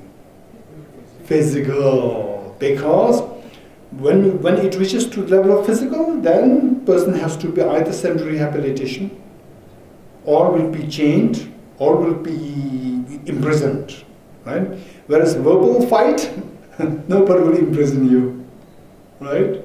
Okay, with a verbal fight, you know that the person is under control. With physical, there's no control. You getting it? Okay, so therefore, say, and who decides? Who made the other person to physically act so violently? The mind. And what makes the person to verbally act so violently? Mind. What made the person mentally feel so angry to the other person? The mind. So all three are nothing but a manifestation of the mind. And which mind is better? Say, very compassionate, very mind which directs one to be very compassionate, caring towards others. Mind which directs one to be so violent towards others, which is nice. Compassionate is much nicer. You getting it? So one which is compassionate, then the mind is very calm and controlled. But the violent, control is not there. So it's so turbulent. Turbulent. How do we know that? When a person is so violent, you see how the person breathes. The person breathes so heavily. You getting it? Okay. So the mind goes haywire. The mind goes violent. Mind goes violent. So, what are we trying to cultivate? What are we trying to cultivate in order to achieve nirvana? We are trying to cultivate a light, a very bright, steady light. Yes. And now the focus that we are trying to make here is the focus on the steadiness. What's the opposite of steadiness of the light? Turbulence. Right? Steadiness of light. Versus steady, stable, and the opposite of stability is the turbulence. So steady mind and the turbulent mind, right? Within the turbulent mind, we see that there are three. Turbulence, which dictates the physical actions. Turbulence of the mind, which dictates the verbal actions. Turbulence of the mind, which dictates the mental actions. You getting it? Of the three, which is the most turbulent? One which directs the physical, the next one is which directs the verbal. So, say, first we have to control. Unless we have control over the mind, the turbulent mind, which dictates the physical and verbal actions, we cannot control the mental. So therefore, one practice is to control the mind, which dictates control the turbulent mind, which dictates the physical and the verbal actions. So that training to control the physical and verbal actions, that training is the training of the morality, the first one. Training of the morality is to control the turbulent mind, which is responsible in giving rise to physical and verbal negativities. Right? Okay. Now when these two are under control, then you will see what's going in your mind. Right? Physical, verbal, when these two are under control, then you see that what's going wrong in your own mind. Then you see what dictates your mental actions. You start to see that. Right? For this, then the first one is what? Control the physical and verbal. Then number two is mental. For this physical, verbal, you don't have to worry. The person will never behave badly with physical, verbal. Now what the person is more inside. For the inside, person is going to calming the mind. Single point breathing meditation, which we did. So this is meant to control the mental turbulence, right? Mental turbulence. So for example, when you sit in Tibet House with the meditation, then your mind goes to the city walk, right? Then your mind goes to the shopping mall, right? Okay, so like this, for sure, nobody's mind will go into pubs. Somebody's mind go to pub, we will never come to Tibet House 100%, right? Okay, so this is I'm very guaranteed, I'm sure. Okay, so your mind goes to shopping malls, your mind goes, okay, I will say after attend the birthday, how maybe he finishes the class a little earlier. Okay, so your mind is going like this, right? The mind is turbulent, So there, one have to, and then in some cases, although your mind, you're meditating, and then as I said earlier, there's all forms of experiences. Sometimes you sit like this, and then say, the face, the images of your friends, the people, they come like this flashing in your mind, on their own, without you bringing. And then some very strange things come in your mind like this, just on their own, without any control is coming. So these are the mental turbulence. You getting it? Okay, now, let's say, so this turbulence we have to control by what? The practice of samadhi. And then, in what we did of the breathing meditation, you remember the 4 points? 4 points for the breathing meditation, what are they? Tejala? Body posture, focal point, identifying the errors of meditation. What is number 4? Applying the remedies to overcome the errors. What are the remedies? Mindfulness and introspection. Very good. Introspection and mindfulness. Very good. Okay, look. So, now, it is, okay, say, your mind behaves, your mind uncontrollably just brings flashes of, the visions and so forth. Then what do? You train in the introspection and mindfulness. These 2 things, right? So finally, the steadiness of the mind will be brought to us by the introspection and mindfulness. You're getting it? Steadiness of the mind. What do we want in order to achieve nirvana? We need the very bright wisdom and a very steady wisdom. Bright, steady wisdom. You're getting it? Okay. For the steadiness of the wisdom is the stability of the mind.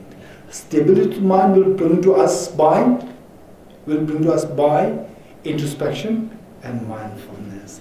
Introspection and mindfulness, there are 2. Introspection and mindfulness to control our mind, which dictates our physical and verbal actions. Introspection and mindfulness to control our mind, which dictates our mental action. 2. You getting it? Introspection and mindfulness to dictate our physical and verbal actions. So that training to enhance introspection, the power of the introspection and the mindfulness which dictates our physical and verbal action, that comes under the morality, the practice of the morality. It is the practice of the introspection and mindfulness which dictate or which control the physical and the verbal actions. And the introspection and the training in the introspection and the mindfulness which controls the mental action is known as samadhi. Right?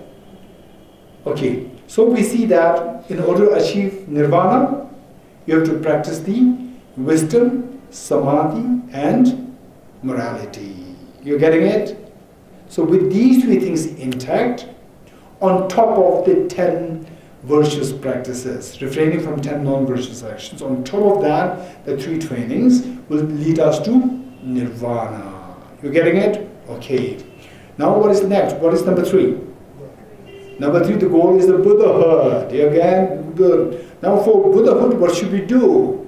What should we do? Okay, for the Buddhahood, the same wisdom, very brightness is the wisdom of emptiness, and the steadiness is the stability of the mind. It's the same wisdom, but the motivation should be more powerful. Motivation should be more powerful. Say it is like the tree, let's say, coconut tree, and what is that tree? The teak wood. teak wood comes from? Teak tree? Okay, let's say teak tree and the coconut tree is not so strong, right? Okay, let's say if someone is physically not strong, not strong, or let's say banana tree and the teak wood tree, right? Teak tree, okay, teak tree. Say if somebody is not so strong, physically weak, and there is a very sharp axe, and if you assign that person to cut this banana tree, can this person cut it? Very easy, right? It's very soft. It's very soft. Banana is very easy. You just lift the tree and then cut it. As long as you can hit it, it's fine. But for the teak wood, no, it's so hard. You cannot, you hit it and it will not, you cannot cut it. It requires strength. Strength is required. So, but X is the same X. Same X is used. X is analogous to the wisdom. Now, what is the difference? The difference lies in the strength of the woodcutter. Strength. So this strength is analogous to the motivation. One was the motivation, renunciation. Now for the Buddhahood, you need a greater motivation, which is bodhicitta. You're getting it? The same wisdom, but with the bodhicitta motivation. Okay, now appendages, practices associated with the two things, the wisdom and the bodhicitta. Practices that is known as the 6 perfections. 6 perfections, and you can go for 10 perfections. 6 plus 4, 10 perfections, right? So for those who reach that level, aspiring to become Buddha for the benefit of sentient beings, who practice the teachings meant for the great scope, meant for the great scope person, those persons should practice the wisdom of emptiness, the very bright and stable light, wisdom of emptiness, with the motivation of bodhicitta, and to enrich this further, to give more strength, we need the practice of the 10 perfections. 10 perfections is what? 6 plus 4. What are the 6? Generosity, practice generosity, then discipline, ethical discipline, number 2. Number 3, patience. Number 4, enthusiasm. Okay, don't guess. Okay, 1 is generosity. Number 2 is ethical discipline. Number 3 is patience. Number 4 is enthusiasm. Number 5 is samadhi. Number 6 is wisdom. Okay, so these 6 form the 6 perfections. 6 perfections plus 4, making 10. Oftentimes, most commonly, you find the mention of the 6 perfections.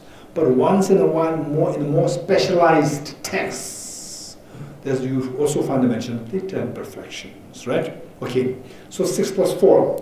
The 4 are 1, skillfulness. What is next? Aspirational prayers, aspirational prayers, number 2. Aspirational prayers. Number 3 is power.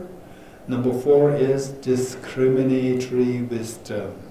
Number 4 is discriminatory wisdom. Okay, so now practically speaking, okay, let's quickly work on these 10 perfections, then we'll stop here. Okay, first one is generosity.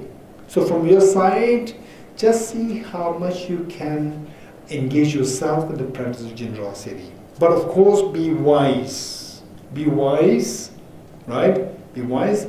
Generosity, it is not just the generosity of the material resources. Generosity, there are 4 kinds.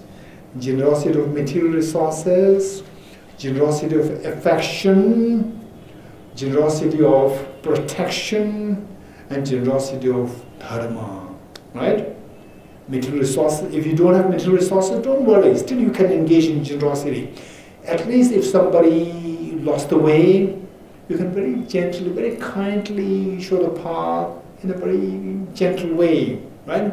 So, and then somebody who's so demoralized, stressed, distressed, you try to be with the person, listen to the person, you give affection. That's also generosity. And then generosity of protection, say the poor insects, right? The poor insects on the road, people can easily tread on them. Then you spend a few seconds to keep, to pick them up, put them in a safe place. Then, for example, in your own room or house, say in the sink, water sink.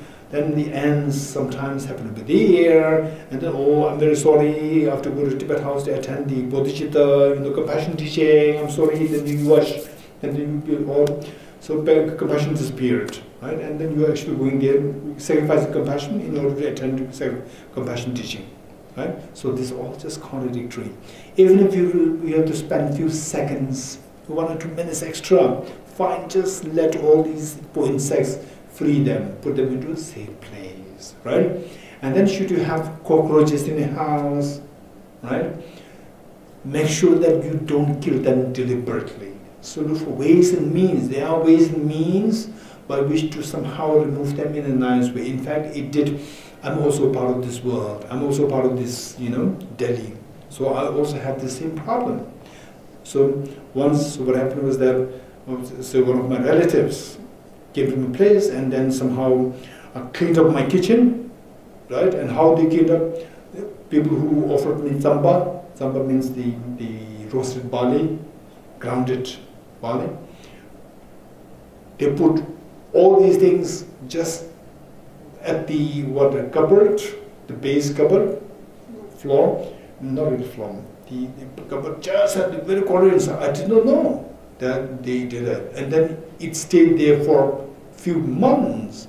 One day I happened to just open this cupboard and so many cockroaches, hundreds of them coming out. Then I realized because of that, right? So you can easily spray them and finish, but this should not happen.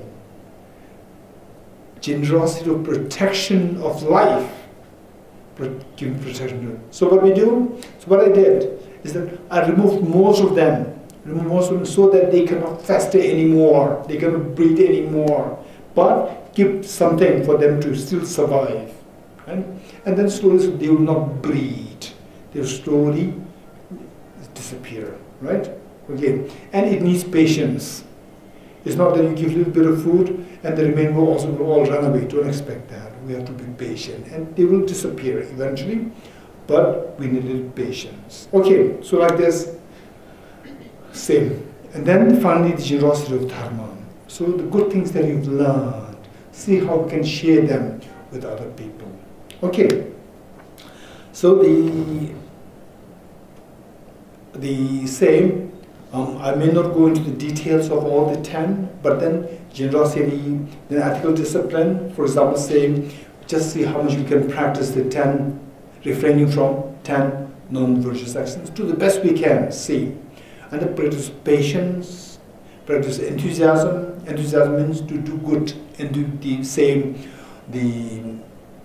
becoming energetic, to do something good, to do something virtuous.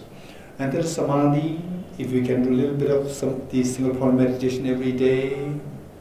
And then the wisdom, try to enrich yourself with the study of the emptiness as much as possible. The wisdom, 6 perfections, plus 4. First one is the skillfulness. Skillfulness is how to do things effectively without injuring the feelings of others. How to do things effectively without injuring the feelings of others. This is so important, skillfulness. Oftentimes, we tend to do things for ourselves and for others.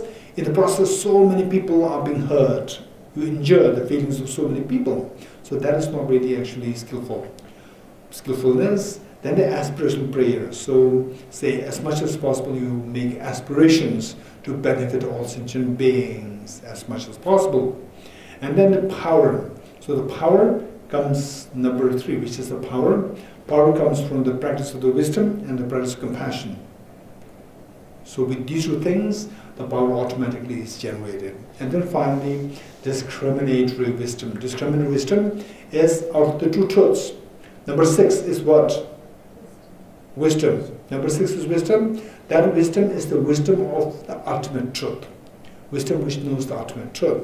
And then number 10 is the discriminatory wisdom. This is the wisdom which knows the conventional truth.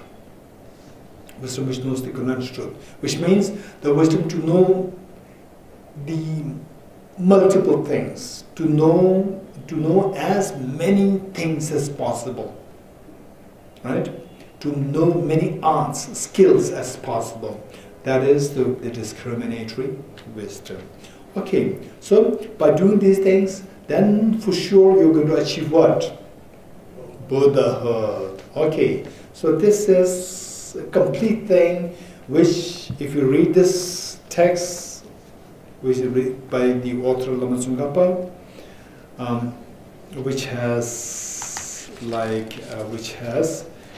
say 46 stanzas, which are 46 stanzas. What have you learned today? If you, okay, we'll go back tomorrow, day after tomorrow, particularly day after tomorrow is Sunday. So you spare time, you try to read the complete text, you will see that you have already understood everything. Right? So what we have covered thus far is the complete information about this text. Okay, good. We'll stop here. And we will end with a quick dedication prayer. Page 309.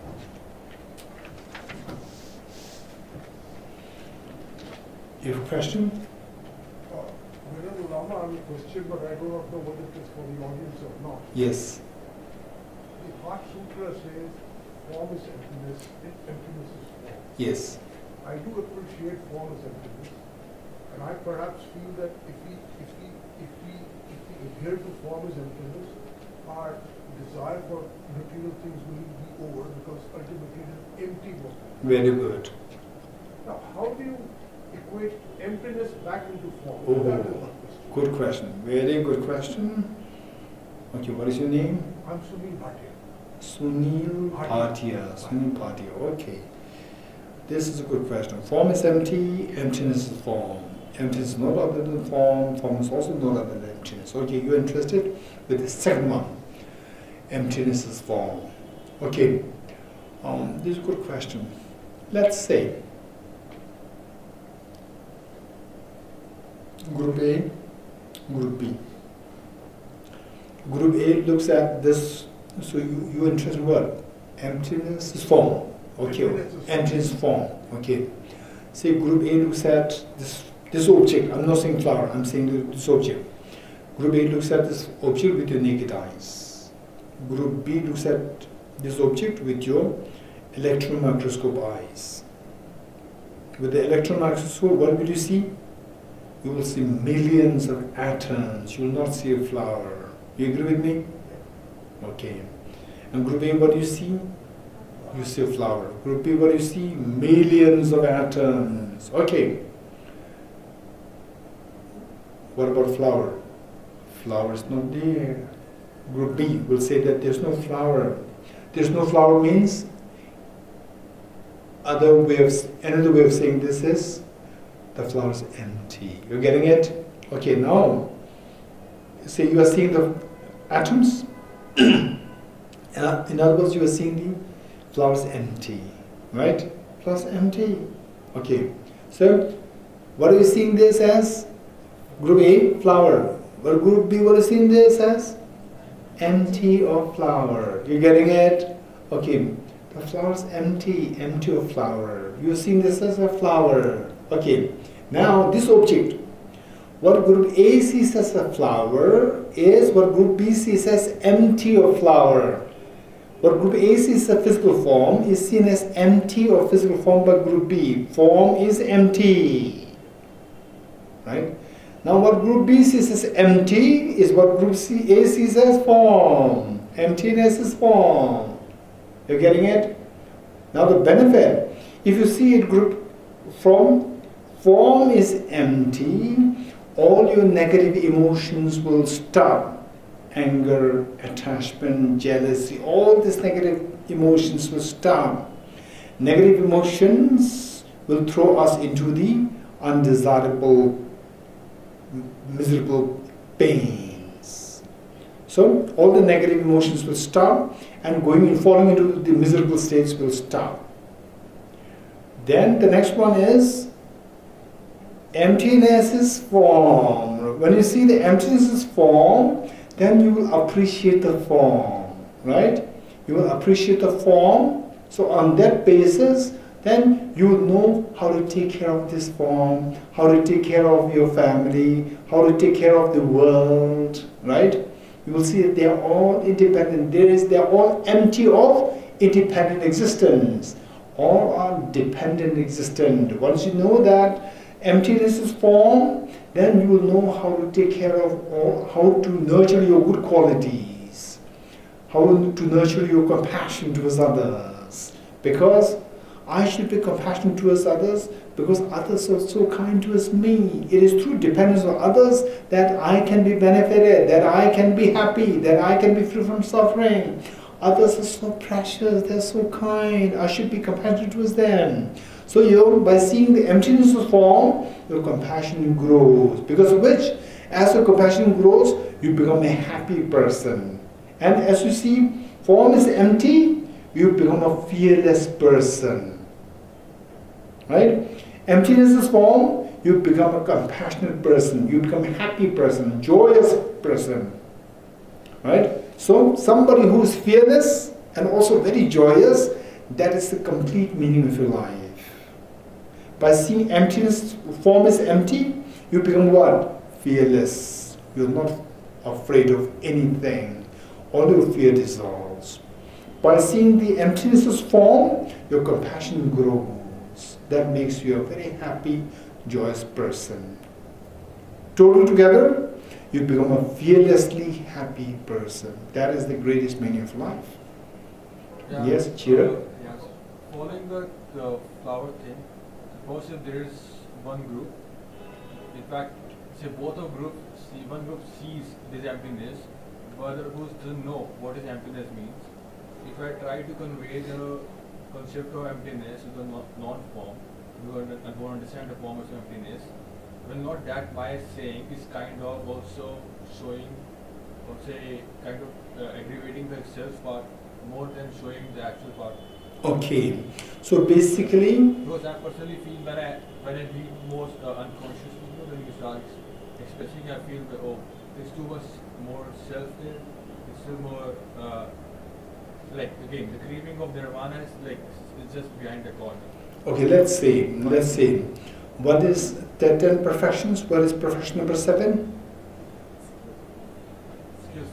Skillfulness, right? So therefore, you should know, say, if you're a medical doctor, you have to give the medicine, you should know to whom to give the medicine, what amount, what dose should be given, when to give the medicine. You should know all these things, simply because, oh, this is a medicine for tuberculosis, and then you give all the medicines for 6 months medicine, you make the person eat it today, that will kill the person. It will not help. So you have to know the skillfulness, right? So if by you trying to teach emptiness, if the other person does not understand it, don't teach it. Don't teach it. You have to learn, then you have to go to learn how to teach emptiness. Now the point is, when you experience your lifestyle, when you go to this path and you live with those people who doesn't know this kind of living, so there is very difficulty to make them understand. So to make them understand, you need? Personally, I don't care.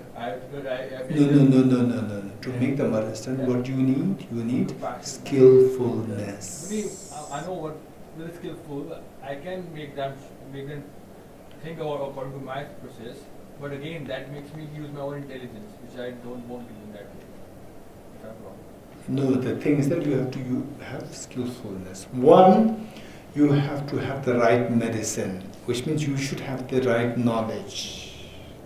Then you should have the compassion to give this knowledge to that person. Compassion is required. In the process, when you give the knowledge, the person may not easily grab at it. So you should repeat it. For this you need patience. Right?